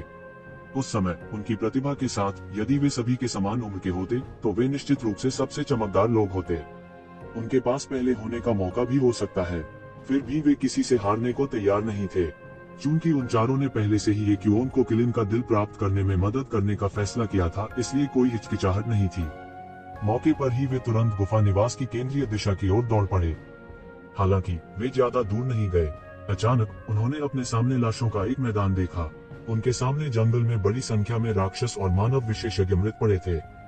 उनके चेहरे अचानक बदसूरत हो गए क्योंकि उन्होंने अपने सामने मानव विशेषज्ञों की पहचान ली। यह दानवों को दबाने वाले शहर का प्रतीक था। हालांकि दानव दमन शहर और उनके बीच संबंध बहुत अच्छे नहीं थे, वे भी ये परिवार की ओर से यहाँ आए थे। अप्रत्याशित रूप से उन्हें इन दानव विशेषज्ञों द्वारा यहाँ रोक लिया गया था। इसके अलावा लड़ाई के निशानों को देखते हुए जो शून्य तक फैला हुआ था, यह स्पष्ट था कि लड़ाई खत्म नहीं हुई थी। कितना दुस्साहसी, ये शैतान वास्तव में दुस्साहसी हैं, ये क्यूओंग ने बदसूरत चेहरे के साथ कहा। हालांकि उसके और दानवों का दमन करने वाले शहर के संबंध अच्छे नहीं थे, फिर भी यह ये जिवेन जैसे जीवन और मृत्यु के दुश्मन के स्तर तक नहीं बढ़ा था। इसके अलावा सबसे खास बात यह थी कि उन पर पहले भी घात लगाकर हमला किया जा चुका है। यदि ये जिवेन उपस्थित नहीं होते तो उन्हें अपने कुछ ट्रम्प कार्ड का उपयोग करने के लिए मजबूर किया जा सकता था, जो कि वह बिल्कुल नहीं चाहते थे। ऐसा लगता है कि दानव कबीले ने हमारे परिवार से कहीं अधिक घात लगाकर हमला किया है। इसलिए दानव कबीले की योजना बहुत बड़ी है, जितना हमने सोचा था उससे कहीं अधिक बड़ी है। तो जिवेन ने दृश्य पर नजर डाली और कहा, तीनों में से किसी ने भी राक्षसों का दमन करने वाले शहर के लोगों को बचाने का प्रस्ताव नहीं दिया, क्योंकि अगर उन्होंने ऐसा किया होता तो ये जिवेन कहाँ होती। यहाँ तक अगर वे वास्तव में दानवों का दमन करने वाले शहर के लोगों को बचा भी लेते हैं तो उनके और ये जिवेन के बीच एक बड़ी लड़ाई हो सकती है। इसके अलावा दृश्य को देखकर ऐसा लग रहा था कि वे किसी नुकसान में नहीं थे। दानवों का दमन करने वाले शहर और दानव विशेषज्ञों दोनों के हताहत हुए। यदि दानवों का दमन करने वाला शहर यहाँ है तो एक ऊन भी यहाँ हो सकता है, ये कियान ने कहा। फिर ये जिवेन की तरफ देखा, थोड़ा चिंतित। अगर ये कून भी यहाँ होते तो उनके बीच निश्चित रूप से संघर्ष होता। चिंता मत करो, अगर उसने मेरे लिए मुसीबत खड़ी करने की हिम्मत की तो मैं उसे तब तक पीटूंगा जब तक कि वह लय में नहीं रोता। मैं उसे बता दूंगा कि फूल इतने लाल क्यों हैं। ये जिवेन मुस्कुराए और ये कियान के सिर को छू लिया। बहुत अंतरंग लग रही थी। इससे ये क्यूओंग जो उसके बगल में था थोड़ा स्तब्ध रह गया। हालांकि उसने ये कियान के साथ ज्यादा समय नहीं बिताया था, लेकिन वह उसके व्यक्तित्व के बारे में बहुत स्पष्ट था। वह ठंडी और अलग थी। हालांकि वह आइसबर्ग टाइप नहीं थी, लेकिन उसका अहंकार किसी से कम नहीं था। इस समय उसने वास्तव में ये जिवेन की अंतरंगता को नकारा नहीं था। इससे उसे महसूस हुआ कि उसका आईक्यू इसे समझने के लिए पर्याप्त नहीं था। इसके विपरीत उसके बगल में ये जुकोंग इसके लिए बहुत अभ्यस्त था, इसलिए उसने कोई अजीब व्यवहार नहीं दिखाया। जैसे ही तीनों उड़े, उन्होंने रास्ते में राक्षस कुल और विभिन्न जातियों के विशेषज्ञों की कई लाशें देखी। ऐसा लगता था कि राक्षसों के कबीले ने रास्ते में विभिन्न जातियों के कई विशेषज्ञों को घात लगाकर हमला किया था। कहा जा सकता है कि दोनों पक्षों की जीत और हार हुई थी। ये जिवेन जैसे कुछ लोग थे जो जीत गए और राक्षस वंश को पीछे छोड़ दिया। अंत में ऐसे लोग भी थे जो पूरी तरह से नष्ट हो गए थे। केवल बिखरी हुई लाशें बची थी, जिनमें से अधिकांश को दानव वंश ने खा लिया था। ऐसे लोग भी थे जिन्हें नुकसान उठाना पड़ा और अंत में कोई भी दूसरे के लिए कुछ नहीं कर सका। जरा ठहरिए। जब वे चारों उस पहाड़ पर पहुंचे जहां गुफा निवास स्थित था, ये जिवेन ने अचानक हवा में एक क्षीण रूप से दिखाई देने वाली दानव ऊर्जा को महसूस किया। साधारण लोग इसे बिल्कुल महसूस नहीं कर पाएंगे, लेकिन ये जिवेन औरास के प्रति बेहद संवेदनशील थे, इसलिए उन्होंने लगभग तुरंत ही इसे महसूस कर लिया। अन्य तीन तुरंत रुक गए और ये जिवेन को देखा। यहाँ घात में बैठे राक्षस हो सकते हैं, ये जिवेन ने कहा। दानव सबके दिल अचानक कस गए। यदि राक्षस पहले अपेक्षाकृत भ्रामक प्रतीक थे तो उन्हें दानव जाति के बड़े पैमाने पर आक्रमण पर ध्यान देना होगा। खासकर जब वे अभी अभी राक्षसों द्वारा घात लगाकर बैठे थे तो वे कैसे सावधान नहीं हो सकते थे। अगर ऐसा है तो प्रतीक्षा करें और देखें, ये क्यूओंग ने कहा। चूंकि किलिन के दिल में एक या दो से अधिक लोग रुचि रखते थे, वे इंतजार करते और देखते। सभी में इस प्रकार का धैर्य था जैसे एक शिकारी धैर्यपूर्वक अपने शिकार का शिकार करता है। इस बार बहुत सारे उस्ताद आ सकते हैं। जब यह बाद में अराजक हो तो आपको स्थिति के अनुसार कार्य करना चाहिए। उतावले मत बनो। यदि आप ऐसा नहीं कर सकते हैं तो किलिन का दिल छोड़ दें। हम कुछ भी खोना बर्दाश्त नहीं कर सकते, ये क्यूओंग ने कहा। ये सभी ये परिवार के शीर्ष युवा उस्ताद थे। वे उनमें से किसी को खोने का जोखिम नहीं उठा सकते थे। उनमें से एक को भी खोना ये परिवार के लिए एक बड़ी क्षति होगी। इस बार राक्षसों ने दानव पूजा संप्रदाय के आकाओं के साथ सेना में शामिल हो गए हैं। उनके कुछ छिपे हुए इरादे होने चाहिए। वे वसंत की सैर के लिए यहाँ नहीं हो सकते। हमें सावधान रहना होगा, ये जिवेन ने कुछ देर सोचने के बाद कहा। उन तीनों ने सिर हिलाया और अपने आसपास का निरीक्षण करने के लिए अपनी दिव्य इंद्रियों का उपयोग करने लगे। बहुत जल्द उन्होंने पाया कि शून्य की गहराई में कुछ अस्पष्ट आभा छिपी हुई थी। स्पष्ट रूप से उन्होंने डेविल रेस के निशान भी खोज लिए थे, लेकिन इस समय वे खुद को प्रकट करने का बीड़ा उठाने को तैयार नहीं थे। कोई मूर्ख नहीं था। इस समय जो कोई भी नेतृत्व करता था उस पर राक्षसों द्वारा हमला किया जा सकता था। शून्य की गहराई में येज़ेबेल की दिव्य इंद्रियों ने महासागर सम्राट के समूह को भी पाया। शुरुआत के मुकाबले उन्होंने काफी लोगों को खोया था। संभवतः उन पर भी राक्षसों ने घात लगाकर हमला किया था। शून्य में महासागर सम्राट अपने हाथों को उसकी पीठ के पीछे करके खड़ा था। उसका शरीर भाले की तरह सीधा था। वह एक अजगर या बाघ की तरह थी जो आश्चर्यजनक शक्ति के साथ चल रही थी। महासागर सम्राट के अलावा येज़ेबेल ने दो अत्यंत शक्तिशाली प्रभामंडल की भी खोज की थी जो बाकी सभी से स्पष्ट रूप से श्रेष्ठ थे। यहाँ तक पुराने धूर्त जिन्होंने अपनी शक्तियों पर मोहर लगा दी थी, वे भी उनके जितने शक्तिशाली नहीं थे। उनकी शक्तिशाली आभा शून्य में विलीन हो गई, जिससे एक चौंकाने वाला दृश्य बन गया। वे दो जियागू झेंगशुओ और बीशानजुए हैं। येज़ेबेल की तुलना में ये क्योंग इन लोगों के बारे में बहुत कुछ जानता था। वे जियागू कबीले और उत्तरी पर्वत कबीले के अद्वितीय प्रतिभाशाली हैं। प्रसिद्धि के मामले में वे मुझसे और ये कून से कम नहीं हैं। वे यहाँ क्यों हैं? इसके अलावा वे सेना में शामिल हो गए हैं। ये क्यों थोड़ा हैरान हुआ। ठीक है, उन दोनों को उससे कुछ शिकायत थी। तो जिवेन ने तुरंत प्रतिक्रिया व्यक्त की। चाहे वह उत्तरी पर्वतीय कबीला हो या जियागू कबीला, उनके साथ उसके संबंध अच्छे नहीं होंगे। साथ ही उन्हें कई दैवीय इंद्रियों का अपनी दिशा में प्रवाहित होते हुए भी अनुभव हुआ। जाहिर है, जब वे अभी अभी आए थे तो उन्होंने उनका ध्यान आकर्षित किया था। येज़ेबेल का फिगर थोड़ा हिल गया और इन दिव्य इंद्रियों की स्कैनिंग से बचने के लिए शून्य में विलीन हो गया। उन्होंने केवल ये क्योंग और अन्य लोगों को देखा, लेकिन सिर्फ ये क्योंग ही उन्हें उनसे बहुत डराने के लिए काफी था। ये कून, मैं ये कून की आभा महसूस कर सकता हूँ। यह गलत नहीं हो सकता। ये क्योंग ने अचानक अपनी आंखें खोली और कहा। उसने वास्तव में ये कून की आभा को अपनी दिव्य इंद्रियों से महसूस किया था। उनके भाव गंभीर होने लगे। हालांकि उन्हें शीर्ष 5 में स्थान दिया जा सकता था, वास्तव में ये कून हमेशा बाकी सभी से ऊपर थे। पूर्व, दक्षिण, पश्चिम, उत्तर और दक्षिण मध्य का सर्वाधिक सम्मान था। यह तथ्य कि वह मध्य स्वामी की स्थिति में मजबूती से बैठ सकता था, यह दिखाने के लिए पर्याप्त था कि उसकी ताकत कितनी शक्तिशाली और भयानक थी। ये क्योंग के लिए भले ही उसने किलिन का दिल प्राप्त कर लिया हो, वह केवल ये कून के साथ प्रतिस्पर्धा करने में सक्षम होगा। अगर किलिन का दिल ये कून के हाथों में पड़ गया तो यह ये क्योंग के लिए एक आपदा के समान होगा। येज़ेबेल ने उस दिशा का अनुसरण किया जो ये क्योंग ने बताया था और अपनी दिव्य इंद्रियों से उसकी छानबीन की। निश्चित रूप से उसने पाया कि शून्य में एक अत्यंत अत्याचारी आकृति क्रॉस लेग बैठी थी। वह एक चीड़ के पेड़ की तरह बैठा था और वहां से ड्रैगन और बाघ के दहाड़ने की धीमी आवाज आ रही थी। घातक खतरे की भावना उसकी ओर दौड़ पड़ी। वह अत्यंत शक्तिशाली था। वह शायद अभी अभी महासागर सम्राट से थोड़ा अधिक शक्तिशाली था। येज़ेबेल चुपके से अवाक थी। उसे उम्मीद नहीं थी कि ये कून इतना शक्तिशाली होगा। यह पहली बार था जब वह ये कून से मिले थे। इससे पहले उन्होंने सिर्फ उनका नाम सुना था, कभी देखा नहीं था। यह पहली बार था जब वह ऐसी परिस्थितियों में ये कून से मिले थे। यदि यह बाहर होता तो येज़ेबेल की ताकत पर्याप्त नहीं होती। इसके अलावा येज़ेबेल अच्छी तरह से जानता था कि उसने चुपके से ये कून के साहसिक कार्य में बाधा डाली थी। ये कून के हाथों में जो घृणा होनी चाहिए थी, वह अब उसके हाथों में थी। वह मूल रूप से ये कून के विकास में बाधा डालना चाहता था, लेकिन अब ऐसा लग रहा था कि इसका बहुत अधिक प्रभाव नहीं है। ये कून के पास एक और साहसिक कार्य था और उसकी खेती तेजी से आगे बढ़ी, लगातार ये क्योंग और अन्य को पीछे छोड़ दिया।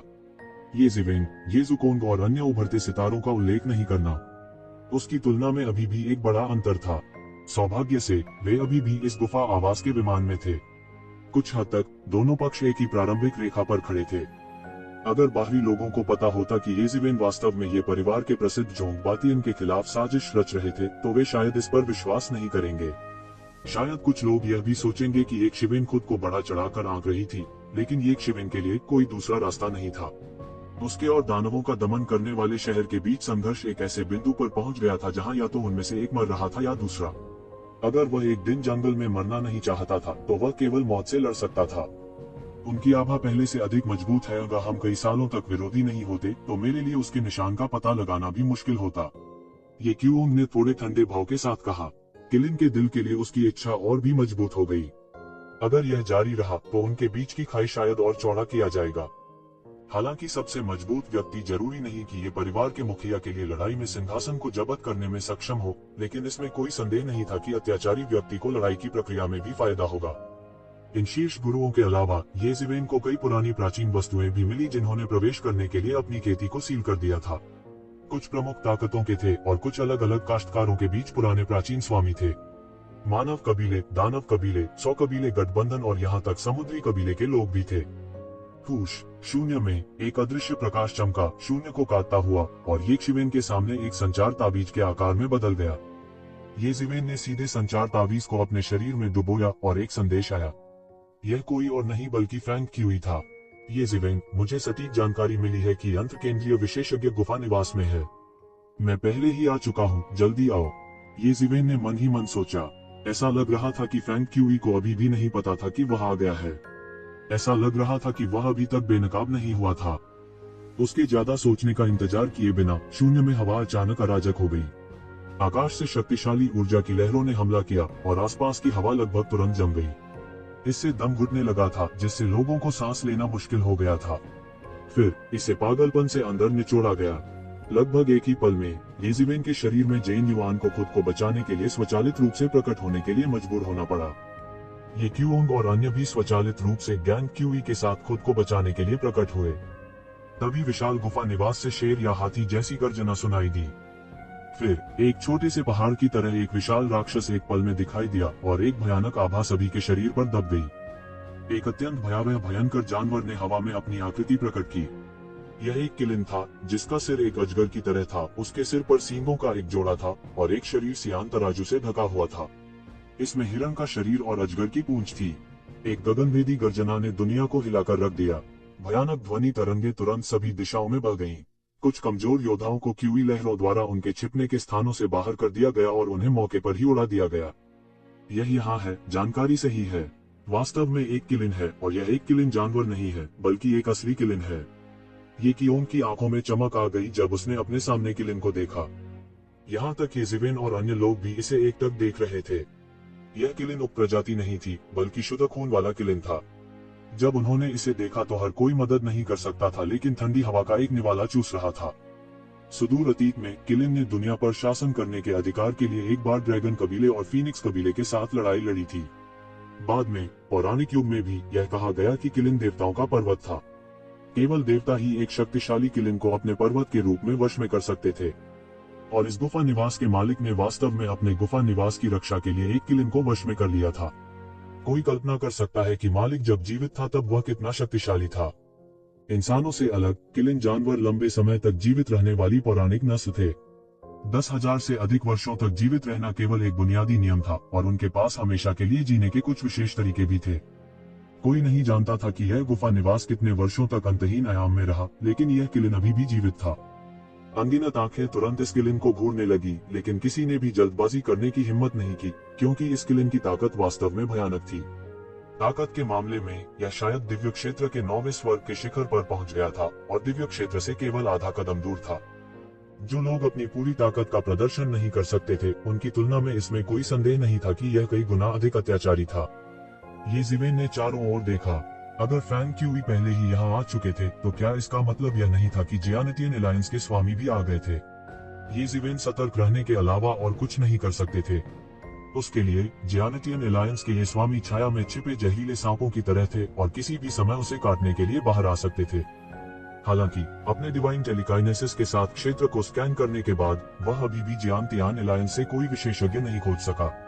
इसलिए वह केवल हार मान सकता था। जाहिर है जियांतियान एलायंस के इन विशेषज्ञों के पास पता लगाने से बचने के अपने तरीके थे। परमेश्वर के दूतों के रूप में यह आश्चर्य की बात नहीं थी कि उनके पास कुछ ईश्वरीय तकनीकें थी। आक्रमण करना, इसे करें। तेज राक्षसी गर्जना के साथ हवा में एक विशाल गठन हुआ। जाहिर है यह बहुत पहले स्थापित किया गया था, इस विंड किलिंग के जाल में गिरने का इंतजार कर रहा था। शून्य में एक पल में राक्षस जाति की सैकड़ों राक्षसी छायाएं प्रकट हुई। देखने पर वे सभी दिव्य क्षेत्र के विशेषज्ञ थे, यद्यपि उनमें से सभी दिव्य क्षेत्र के छठे स्वर्ग के भयानक विशेषज्ञ नहीं थे। इतनी बड़ी संख्या के साथ भले ही दिव्य क्षेत्र का एक साधारण छठा स्वर्ग प्रकट हो, यह अभी भी एक मृतंत होगा। इस संरचना ने गुफा के पूरे प्रवेश द्वार को भी पूरी तरह से ढक लिया। ऐसा लग रहा था जैसे यह सब कुछ अपने लिए ले रहा हो। कितना उदार! ये जिवेन और अन्य लोग चुपके से अवाक रह गए। इस दानव जाति को उदार नहीं कहा जा सकता था। इतने सारे राक्षसों के साथ एक गठन स्थापित करने के साथ यहाँ तक वे बिल्कुल भी जल्दी नहीं कर सके। ऐसी स्थिति में जहाँ राक्षस जाति रॉयल कोर्ट को घेर रही है, वे अभी भी इतने सारे लोगों को लामबंद कर सकते हैं। जाहिर है इतने सालों तक उन्होंने जो ताकत छिपाई है वो हमारे शुरुआती अनुमान से कहीं अधिक है। ये क्यूओंग ने गंभीर अभिव्यक्ति के साथ कहा। दानव जाति जितनी मजबूत थी, मानव जाति के लिए उतनी ही बुरी थी। क्या ऐसा इसलिए नहीं है क्योंकि अन्य जातियों को किनारे से देखने का इरादा है, इससे पहले कि वे एक कदम उठाने की योजना बना रहे हैं? हमारे और राक्षसों की दौड़ पारस्परिक रूप से घायल होने की प्रतीक्षा कर रहे हैं, में से भी इसका उनसे कोई लेना देना नहीं है, इसलिए वे स्वाभाविक रूप से परवाह नहीं करते हैं। ये ज़ुकोंग ने ठंडेपन से कहा। हर कोई दानव जाति 100 दौड़ के गठबंधन और समुद्री दौड़ की योजनाओं को अच्छी तरह से समझता था, इसलिए वे स्वाभाविक रूप से जानते थे वे क्या योजना बना रहे थे। हालांकि ऐसा करने का कोई तरीका नहीं था, भले ही वे जानते हों। अब ऐसा प्रतीत होता है कि दानव जाति केवल एक एक करके मानव जाति को हराना चाहती थी, इसलिए उन्होंने केवल अन्य जातियों पर सावधानी से हमला किया, यहाँ तक हिले भी नहीं। और अन्य जातियों ने भी इस बहाने का उपयोग करने से मना कर दिया, इसलिए वर्तमान स्थिति यह हो गई कि मानव जाति अकेले ही लड़ रही थी। जाहिर है उनके लिए यह सोचना बहुत आसान है, दानव जाति कितनी शक्तिशाली है। उसके बाद सभी जातियों ने अंततः दानव जाति को बाहर निकालने के लिए सेना में शामिल हो गए। यदि मानव जाति को दानव जाति द्वारा नष्ट कर दिया जाता है तो क्या उन्हें लगता है कि वे जीवित रह सकते हैं? ये कियान ने भी ठंडेपन से कहा। ऐसा नहीं है कि वे इसे नहीं समझते हैं, लेकिन वे अभी भी सोचते हैं कि जब हम मौत से लड़ते हैं तो हम दानव जाति को गंभीर रूप से घायल कर सकते हैं। उस समय वे लगभग अनायास ही हमें नष्ट करने के लिए दानव जाति का उपयोग कर सकते हैं और साथ ही राक्षस जाति को घायल करने के लिए हमारा उपयोग कर सकते हैं। क्या उस समय घायल दानव जाति अभी भी उनकी विरोधी हो सकती है? अंत में सबसे बड़ी संभावना यह है कि वे लाभ उठाने वाले मछुआरे होंगे। इतनी अच्छी चीज कौन नहीं चाहेगा? दुर्भाग्य से हम नहीं जानते कि उनका मुंह इतना अच्छा है या नहीं। क्या वे आखिरी समय में शैतान जाति के बड़े दांत तोड़ सकते हैं?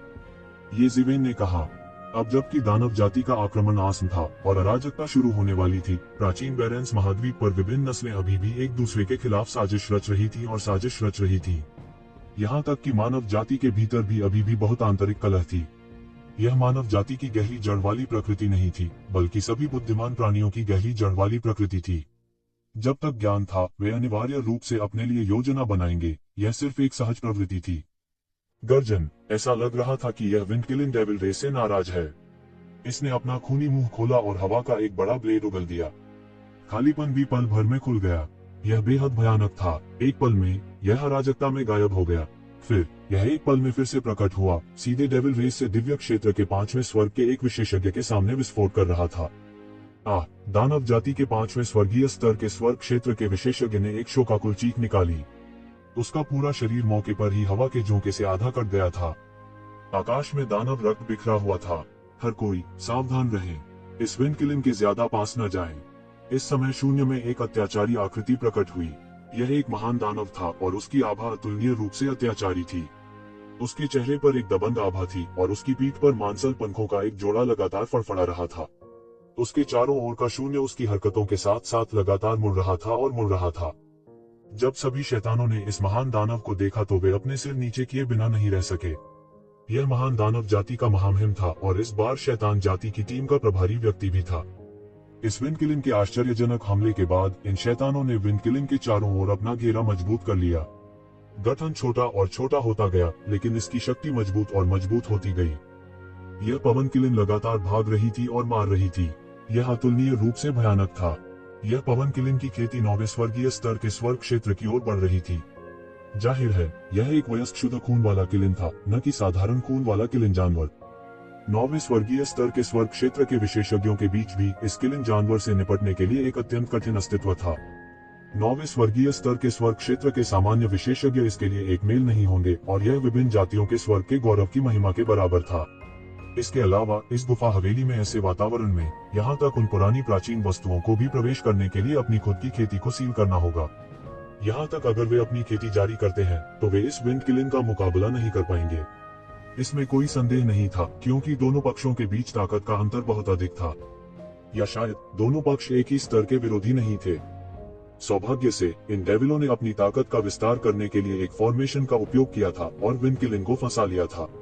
अन्यथा सामान्य परिस्थितियों में वे इस विंड किलिन के लिए एक मैच नहीं होंगे, भले ही वे सेना में शामिल हो जाएं। यह चौंकाने वाला गठन एक विशाल पिंजरे की तरह था जो विंड किलिन को अंदर फंसा रहा था। बूम बूम बूम, हवा की किलिन ने पागलपन से हमला किया और भयानक विस्फोट हुए, मशरूम के बादलों में बदल गए जो आकाश में उठे। हालांकि इस गठन को तोड़ने का कोई तरीका नहीं था। ये शैतान स्पष्ट रूप से तैयार होकर आए थे, तो वे इस पवन किलिन को कैसे भागने दे सकते थे। हालांकि इनमें से अधिकांश शैतानों की शक्ति का उपयोग इस पवन किलिन से निपटने के लिए किया गया था, फिर भी उनमें से सैकड़ों विशेषज्ञ थे, जैसे कि बाघ परिधि में अपने शिकार पर नजर गड़ाए हुए थे, संभावित शिकार को बारीकी से देख रहे थे जो दिखाई दे सकते थे। आज हम पहले ही इस जगह को हटा चुके हैं, बेहतर होगा कि तुम जल्दी से चले जाओ, नहीं तो मेरी सेना आएगी और तुम सबको मिटा देगी। ग्रेटर डेविल रेस के रॉयल हाइनेस ने शून्य में उन लोगों की तरफ देखा जो अभी तक दिखाई नहीं दिए थे। जाहिर है वह लोगों के बारे में भी बहुत स्पष्ट था। किनारे पर घात लगाकर बैठा है। वह लड़ाई से फायदा उठाने के अपने इरादे के बारे में भी बहुत स्पष्ट था। उसके मुंह के कोने में एक तिरस्कारपूर्ण मुस्कान तैर गई। यदि मिंटिस सिकाडा को घूरना चाहता है तो वह पीछे के ओरियोल से अनजान है, तो उसे इस बात पर निर्भर रहना होगा कि इन ओरियोल्स की इतनी अच्छी भूख है या नहीं। इसके अलावा उनका मानना कि वह एक मिंटिस नहीं था बल्कि एक शिकारी था। ओरियोल कितना भी अहंकारी क्यों न हो, क्या वह शिकारी को हरा सकता था? अभिमानी, घमंडी और निरंकुश, यह हमारी मानव जाति का क्षेत्र है और उसने वास्तव में हमें भागने के लिए कहने का साहस किया। वह पागल होना चाहिए। यह सही है, वह अकेला है और उसने वास्तव में हम में से बहुतों को भड़काने की हिम्मत की है। ग्रेटर डेविल रेस के रॉयल हाइनेस के शब्द उबलते हुए तेल के एक बर्तन की तरह थे जिसे आग में डाला गया था। विभिन्न ताकतों की प्रतिभाएं, जो मूल रूप से डेविल रेस के प्रतिरोध के कारण बेहद नाखुश थी, तुरंत क्रोधित हो गईं। यह ग्रेटर डेविल रेस का रॉयल हाइनेस बहुत अहंकारी था। वे केवल बड़ी संख्या में शैतान वंश के लोगों के बारे में चिंतित थे और उन्होंने एक ऐसा मैट्रिक्स रखा था जिसे तोड़ना मुश्किल था। वे डेविल रेस से नहीं डरते थे। खासकर मानव जाति के जो विशेषज्ञ पहुंचे थे वे और भी शत्रुतापूर्ण थे। वे शून्य से टूट गए और सीधे ग्रेटर डेविल रेस की रॉयल हाइनेस को देखा। वे चाहते थे कि वे अपनी निगाहों का इस्तेमाल करके उसके टुकड़े टुकड़े कर सकें।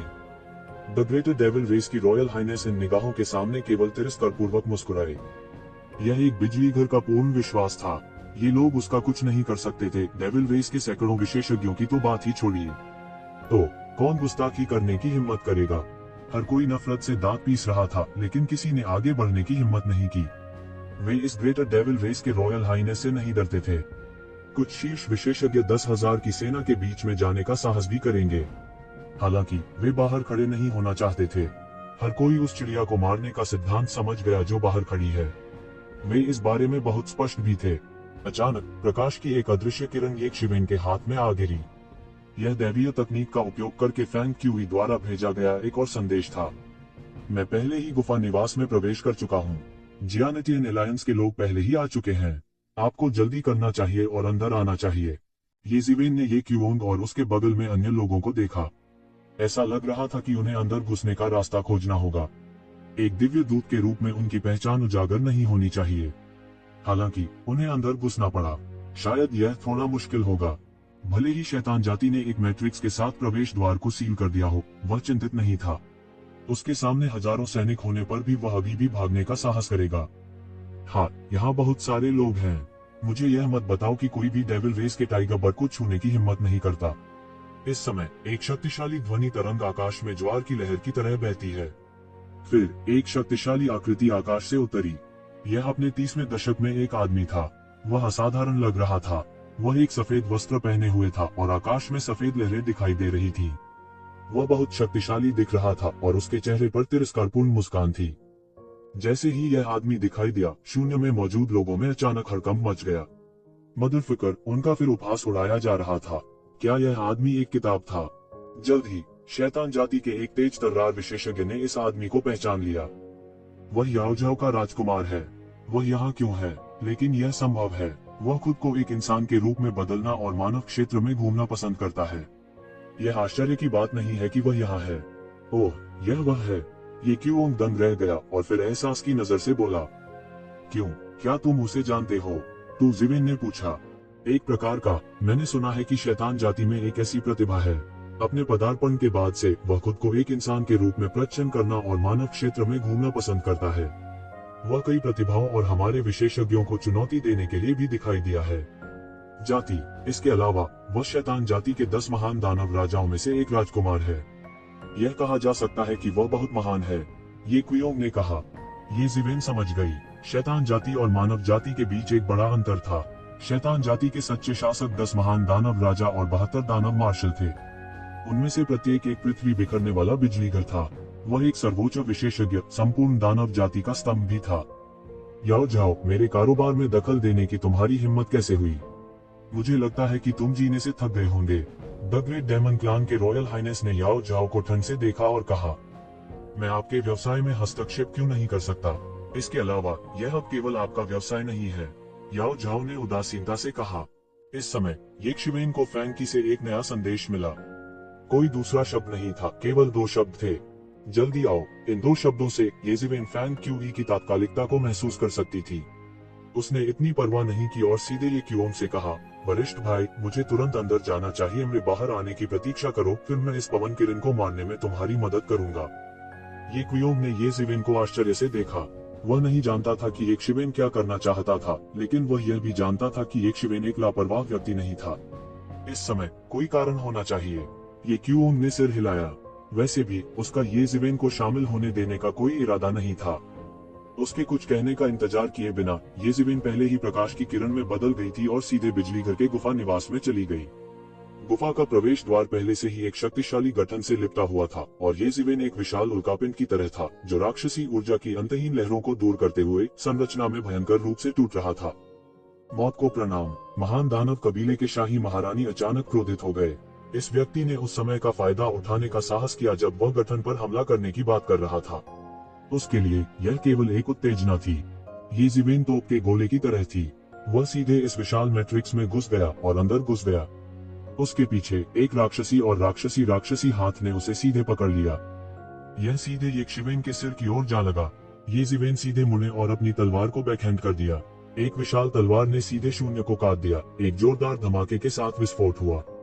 बूम! एक विशाल गर्जना और एक विशाल विस्फोट अचानक फट गया। विशाल विस्फोट के बाद के विशाल विस्फोट ने पूरे गठन को हिंसक रूप से हिला दिया।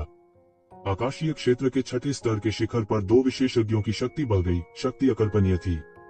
येशिवेन ने भी इस अवसर का लाभ उठाते हुए संरचना की गहराई की ओर एक दूरी तय की। धिक्कार है, उसे मेरे लिए रोको। द ग्रेट फीन क्लान के महारानी अंत में चिल्लाए बिना नहीं रह सके। इस समय व्यू रचना में शेष शैतान भी एक के बाद एक येशिवेन की ओर दौड़ पड़े। स्वर्ग के दायरे की 4थी स्वर्गीय परत का विशेषज्ञ सबसे तेज था और एक पल में वह पहले ही येशिवेन के सामने आ चुका था। तुम मौत को दावत दे रहे हो। येशिवेन ने ठंडेपन से सूंघा और उसके हाथ में तलवार का इरादा तुरंत आसमान छू गया। तलवार की छाया में बदल गया जिसने आकाश को भर दिया। दफन तलवार। पू पू पू। येशिवेन की तलवार सीधे इन शैतानों के बीच से निकली थी जो तेजी से भागे चले आए थे। हालांकि उनकी ताकत खराब नहीं थी, वे येशिवेन से बहुत कम थे। वे उनके विरोधी कतई नहीं थे।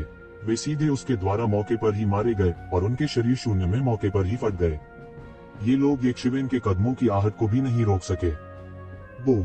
येशिवेन ने एक बार फिर अपनी तलवार लहराई और एक जोरदार धमाके के साथ जैन पद्धति में एक बड़ा अंतर काट दिया। यह जैन विधि मुख्य रूप से विंड किलिन को फंसाने के लिए इस्तेमाल की गई थी। तो यह वास्तव में गुफा का एक कमजोर बिंदु था। दूसरी तरफ येशिवेन ने हवा की किलिन की परवाह नहीं की। यह वास्तव में एक अच्छी बात थी कि शैतान जाति इस विंड किलिन को रोक सकती थी। आखिरकार यह स्वर्ग क्षेत्र की 9वीं स्वर्गीय परत का एक वयस्क किलिन था। इसके अलावा यह एक शुद्ध खून वाला किलिन था। वास्तव में यदि दानव कबीले ने इस विंड किलिन को रोके नहीं रखा होता तो उपस्थित सभी लोग भाग जाते। यहाँ तक कि क्यों जो तैयार होकर आया था को इस विंड काइलिन का सामना करने में सिरदर्द होगा जो पहले से ही पागल हो चुकी थी। एक बड़ा अंतर काटने के बाद येज़ेबेल ने संकोच नहीं किया और रोशनी पर चलते हुए सीधे छेद में घुस गई। कमीने, धिक्कार है, धिक्कार है। द ग्रेट फील्ड कबीले के महामहिम को उम्मीद नहीं थी कि येज़ेबेल की हरकतें इतनी तेज होंगी और उसकी ताकत वास्तव में इतनी मजबूत थी। अब उसके लिए इसे पकड़ना असंभव था और वह केवल येज़ेबेल को फॉर्मेशन में एक बड़ा छेद करते हुए देख सकता था। हाँ, ऐसा लगता है कि मुझे बाहर खड़े होने की जरूरत नहीं है। याओ जाओ दिल खोलकर हंसे और साहसपूर्वक कहा, वो येज़ेबेल है। ये कून ने पहली नजर में ही येज़ेबेल को लगभग पहचान लिया था। आखिरकार उसने येज़ेबेल की तस्वीर भी देखी थी।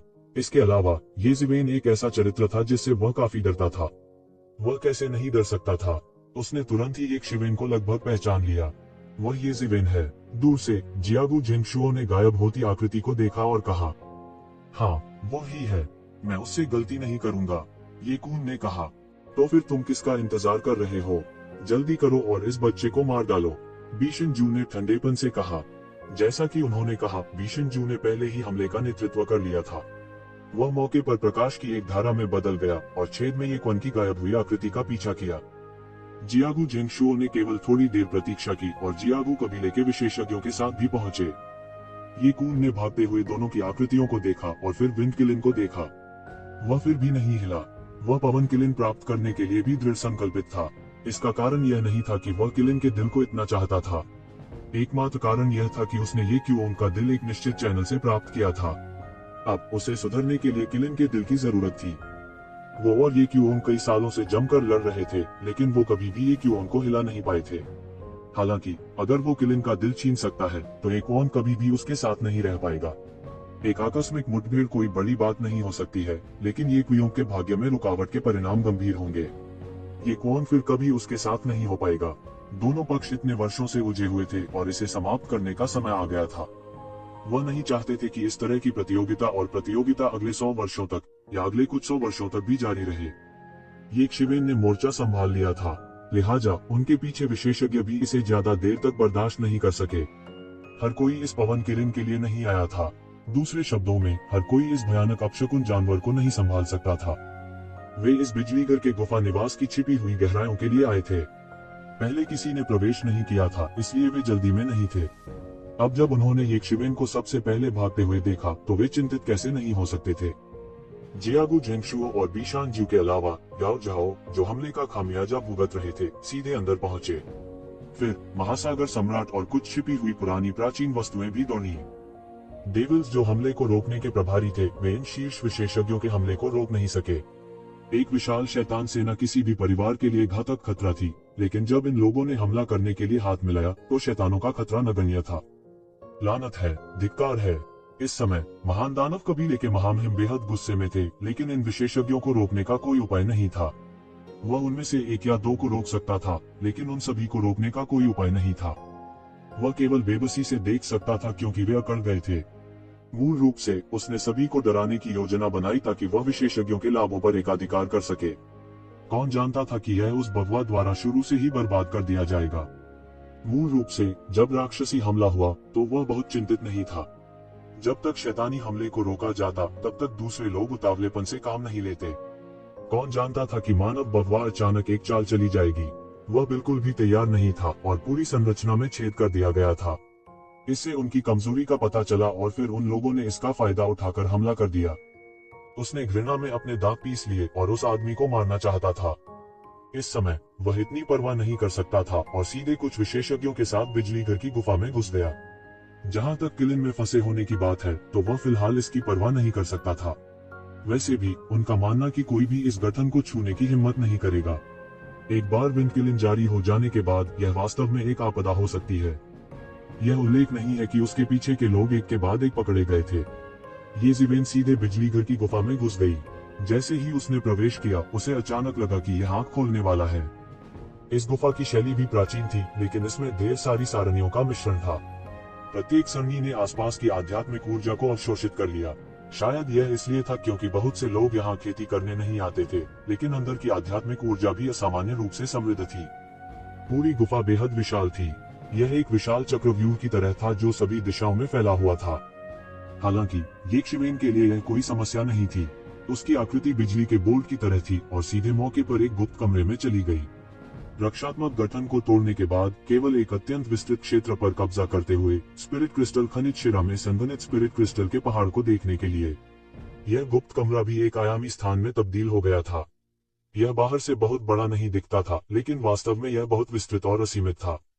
एक छोटी स्पिरिट क्रिस्टल मिनरल वेन दसियों अरबों स्पिरिट क्रिस्टल के संग्रह के बराबर थी।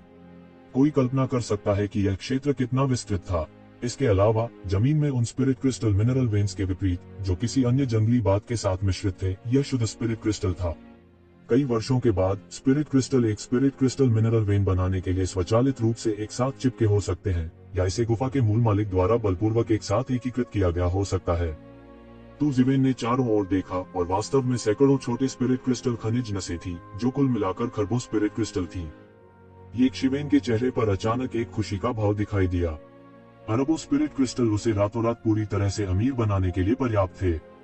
दूसरे शब्दों में, अतीत में उसने जो भी धन प्राप्त किया था वह जुड़ गया, लेकिन यह खरबों स्पिरिट क्रिस्टल तक नहीं पहुंचा। यह कहा जा सकता है कि इस खरबों स्पिरिट क्रिस्टल मिनरल वेन के साथ उन्हें लंबे समय तक पर्याप्त स्पिरिट क्रिस्टल नहीं होने की समस्या के बारे में चिंता करने की आवश्यकता नहीं थी। ये जिवेन ने जिस मार्शल आर्ट का अभ्यास किया था और उसके शरीर के खजाने जो प्रकाश को नहीं देख सकते थे, वे सभी ब्लैक होल थे जिन्होंने लिंकी को निगल लिया था। यह अज्ञात था कि उसे स्वयं के द्वारा स्पिरिट क्रिस्टल जमा करने और अर्जित करने में कितना समय लगेगा, और प्रगति की तुलना वर्तमान प्रगति से नहीं की जा सकती थी। ये जिवेन लगभग आसमान की ओर देखना और हंसना चाहती थी। निश्चित रूप से सभी प्रकार के आकस्मिक मुकाबले प्रगति के सबसे बड़े उत्प्रेरक थे। यहाँ तक एक अद्वितीय प्रतिभा भी 200 वर्षों के भीतर ये जिवेन के वर्तमान क्षेत्र में कदम नहीं रख पाएगी यदि उसे सामान्य गति से प्रगति करनी है। ये कून की तरह वह दिव्य क्षेत्र के छठे स्तर तक पहुंचने के तरीकों के बारे में सोच रहा था। अब उसने निश्चित रूप से आकाशीय क्षेत्र के 7वें स्तर पर कदम रखा था। अगर वह खेती करने के लिए सिर्फ खुद पर निर्भर होता तो कम से कम 100 साल लग जाते। इस अवधि के दौरान इतनी ताकत रखने के लिए उनके पास कुछ चौंकाने वाला आकस्मिक मुठभेड़ होना चाहिए। खरबों स्पिरिट क्रिस्टल उसके लिए एक ही बार में आकाशीय क्षेत्र के 4थे स्तर तक पहुंचने के लिए पर्याप्त थे। हालांकि वह निश्चित रूप से इस गुफा निवास में ऐसा नहीं कर सकता था, अन्यथा वह प्रतिबंध के हमले को आकर्षित कर सकता था। ये शिवेन के पास रुकने का समय भी नहीं था। वह उसके पीछे एक मजबूत आभा महसूस कर सकता था और उसे बिल्कुल भी अतिरिक्त समय न देते हुए उसके पीछे पीछे कूद रहा था। यहाँ तक उसके पीछे राक्षस जाति भी दौड़ पड़ी और गुफा में निवास करने से ऐसा प्रतीत हुआ कि वह किसी चीज से प्रेरित है। गाड़ी स्पिरिट उबलने लगी। बहुत से विशेषज्ञ जो वहां पहुंचे वे उबलती हुई आत्मा क्यूई को दबा नहीं सके और तुरंत घायल हो गए। यह स्पिरिट क्यूई टाइप था जो आमतौर पर केवल सबसे अराजक स्थानों में होता था। एक बार क्यूई ज्वार आने के बाद कई लोगों के शरीर में क्यूई को ट्रिगर किया जा सकता है और दंगे हो सकते हैं।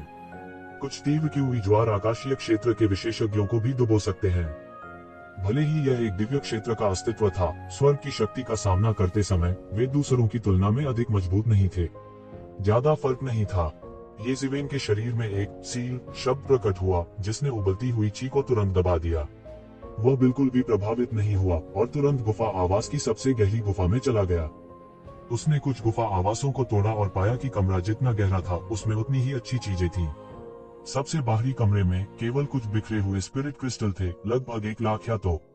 हालांकि यह एक छोटी राशि नहीं थी, लेकिन यह उससे बहुत दूर थी जो उसे मिलने वाली थी। एक पल के लिए भी नहीं रुके, कई अत्याचारी शख्सियतों ने उनका पीछा किया। हाँ, यहाँ वास्तव में एक स्पिरिट क्रिस्टल माइन है। मैं अमीर हूँ, मुझे स्पिरिट क्रिस्टल माइन मिली है। एक व्यक्ति ने एक आध्यात्मिक स्फटिक नस देखी और तुरंत पागलपन से दहाड़ा। इसने तुरंत कई विशेषज्ञों का ध्यान आकर्षित किया। बदकिस्मत व्यक्ति को मौके पर ही मार दिया गया था और प्रतियोगिता के बीच में स्पिरिट क्रिस्टल नस को 1 दर्जन से अधिक टुकड़ों में विभाजित कर दिया गया था, जिसे दिव्य क्षेत्र के 6ठे स्तर पर कुछ विशेषज्ञों द्वारा लूट लिया गया था। सिर्फ एक स्पिरिट क्रिस्टल मिनरल वेन इन विशेषज्ञों को अपना दीवाना बनाने के लिए काफी था।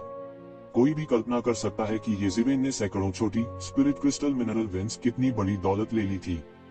यह केवल एक स्वर्गीय क्षेत्र के विशेषज्ञ की गुफा नहीं हो सकती है। ऐसा धन कुछ ऐसा है जो एक स्वर्ग क्षेत्र के विशेषज्ञ के पास भी नहीं होगा। कई लोगों ने इस गुफा के मालिक की ताकत के बारे में एक नया फैसला किया। वे डरते थे कि वह मूल रूप से अनुमान से कहीं अधिक शक्तिशाली था। सिर्फ इस तथ्य से कि वे कभी कभार स्पिरिट क्रिस्टल वेन्स पा सकते थे, यह देखा जा सकता था कि वह बहुत मजबूत था।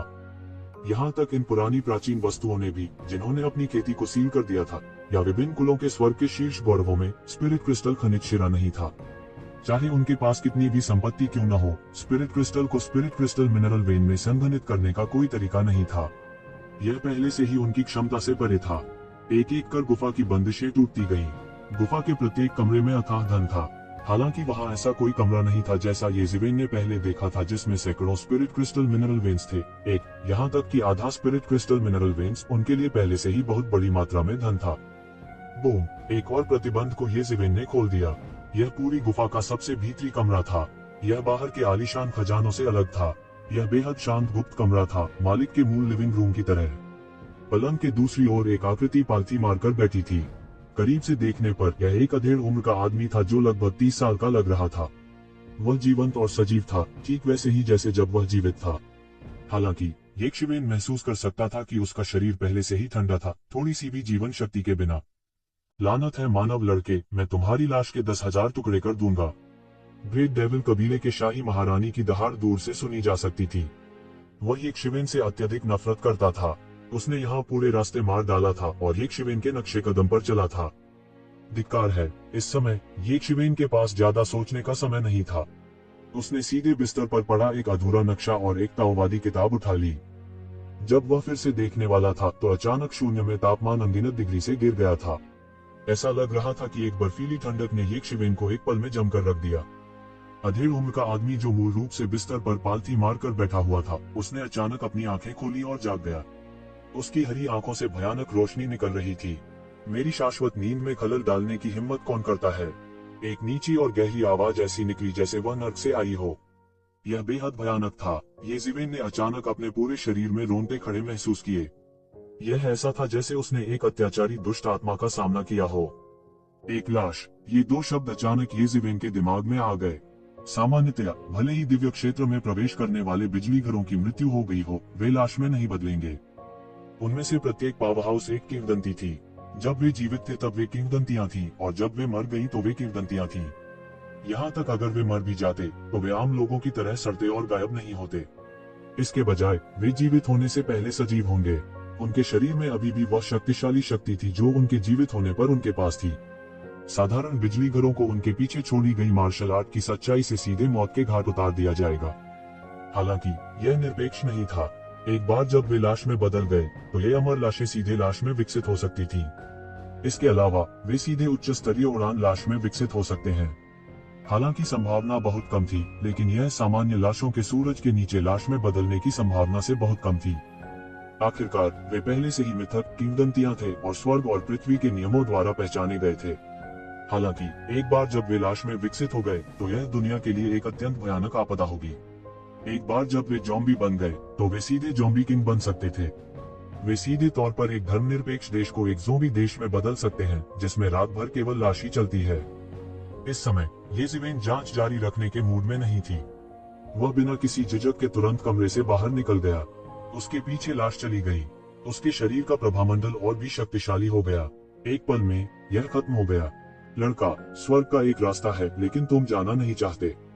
नरक का कोई दरवाजा नहीं है, लेकिन तुम अंदर घुसना चाहते हो। येज़ेबेल अभी बाहर निकला ही था कि वह महान शैतान जाति के शाही उच्चता से टकरा गया। इस समय जब उसने देखा कि येज़ेबेल मौत को दावत दे रही है तो वह अचानक हंस पड़ा और उसके चेहरे पर एक क्रूर मुस्कान आ गई। भाड़ में जाओ। येज़ेबेल के पास इस समय उसके साथ बात करने का अवकाश नहीं था। जो कोई भी मेरा रास्ता रोकेगा वह मर जाएगा। इस समय वह एक उग्र टैंक की तरह था और सीधे मौके पर शैतान जाति के विशेषज्ञों के रैंक में दुर्घटनाग्रस्त हो गया। भयानक शक्ति, असाधारण गति के साथ लगभग तुरंत एक शैतान जाति के विशेषज्ञ में दुर्घटनाग्रस्त हो गई जो समय पर चकमा नहीं दे सका। येज़ेबेल के सामने दिव्य सत्ता स्तर की ताकत बस एक कागज के टुकड़े की तरह थी। कमीने, तुम अब भी घमंडी होने की हिम्मत करते हो। महान शैतान जाति का शाही उच्चाधिकार लगभग मौत के मुंह में समा गया था। यह येज़ेबेल अभी भी उसके सामने इतना अहंकारी होने का साहस कर रही थी। मुझे लगता है कि तुम मौत को दावत दे रहे हो। महान शैतान जाति के शाही उच्चाधिकारी अचानक क्रोध हो उठे। अंतहीन आध्यात्मिक ऊर्जा तुरंत उसके हाथ में घनीभूत हो गई और उसके हाथ में एक रक्त लाल लंबा भाला दिखाई दिया। उनका फिगर भी पागलपन से बढ़ गया था। शुआ, रक्त लाल लंबा भाला सीधे विशाल आकाश में घुस गया और येज़ेबेल की भागती हुई पीठ की ओर जा घुसा। येज़िवेन को अचानक पीछे से एक बेहद खतरनाक आभा महसूस हुई। यहाँ तक अगर वह भागने की इतनी जल्दी में था तो उसे रोकने के लिए अपने शरीर का इस्तेमाल करने की हिम्मत नहीं करता था। वह सीधे घूमा, अपने हाथ फैलाए और उसके सामने एक सुनहरी दीवार दिखाई दी। बूम! लंबा भाला तुरंत सुनहरी दीवार में धंस गया। भाला छेदने के बाद यह पहले से ही कमजोर था। इसके बजाय येज़िवेन ने इस प्रभाव का फायदा उठाया और मौके पर ही काफी दूर तक विस्फोट कर दिया। अभी भी बचना चाहते हैं? महान शैतान जाति के शाही उच्चाधिकारी ने सोचा कि येज़िवेन उसकी प्रचंड शक्ति से डर गया था। अचानक उसकी आभा एक इंद्रधनुष की तरह थी और वह येज़िवेन को पकड़ना चाहता था। बस इसी समय उन्हें अचानक लगा कि युवा पीढ़ी को ठंड लगने लगी है। अचानक एक मुरझाया हुआ सफेद पंजा मौके पर पकड़ लिया, शून्य से टूट गया और सीधे महान शैतान जाति के शाही उच्चता के पीछे चला गया। शुआ, इस समय महान शैतान जाति के शाही उच्चता के पीछे मांसल पंखों की जोड़ी अचानक फड़फड़ाई और उसका आंकड़ा सैकड़ों फीट आगे बढ़ गया और इस तेज पंजे के हमले से बमुश्किल बचा। हालांकि एक शैतान विशेषज्ञ के पास चकमा देने के लिए पर्याप्त समय नहीं था, या यह कहा जा सकता है कि उसके पास कोई बचाव नहीं था। मौके पर ही इस नुकीले पंजे ने उसका दिल दबोच लिया और उसे दबोच लिया। फिर उसके शरीर की सारी रक्त ऊर्जा आश्चर्यजनक गति से अवशोषित हो गई। यह लगभग नंगी आंखों से दिखाई दे रहा था और यह शैतान विशेषज्ञ तुरंत एक सूखी लाश में बदल गया। हफ हफ, महान शैतान जाति का शाही उच्चाधिकार लगातार तेजी से सांस ले रहा था। वह यह देखकर भयभीत हो गया कि एक हरे चेहरे वाला क्रूर नुकीला ज़ोंबी उस कमरे से बाहर कूद गया था। थोड़े ही समय में ऐसा लगता था कि वह लाश 10,000 साल का अनुभव कर चुकी थी और एक भयानक लाश में बदल गई थी। वह अभी अभी इस ज़ोंबी द्वारा लगभग मारा ही गया था। अगर उसकी प्रतिक्रिया थोड़ी धीमी होती तो मारा जाने वाला शख्स वही होता। मूल रूप से उसकी साधना और निडर साहस के साथ ऐसा कुछ भी नहीं होना चाहिए जो उसे इस तरह की भयभीत अभिव्यक्ति प्रकट कर सके। हालांकि अब उसे पता चला कि वह गलत था। वह वास्तव में अतीत में गलत था। क्या निडर? ऐसा इसलिए था क्योंकि उसने कभी भी ऐसे भयानक राक्षस का सामना नहीं किया था जो उसे एक झटके में मार सके। जिस ताकत पर उसे इतना गर्व था, वह ऐसे राक्षस के सामने इतनी हास्यास्पद और फीकी लग रही थी। इस समय अंत में उसकी समझ में नहीं आया कि येज़िवेन अभी अभी भागकर क्यों आया था। यह इसलिए नहीं था क्योंकि वह उससे डरता था, बल्कि इसलिए कि वह इस राक्षस से डरता था।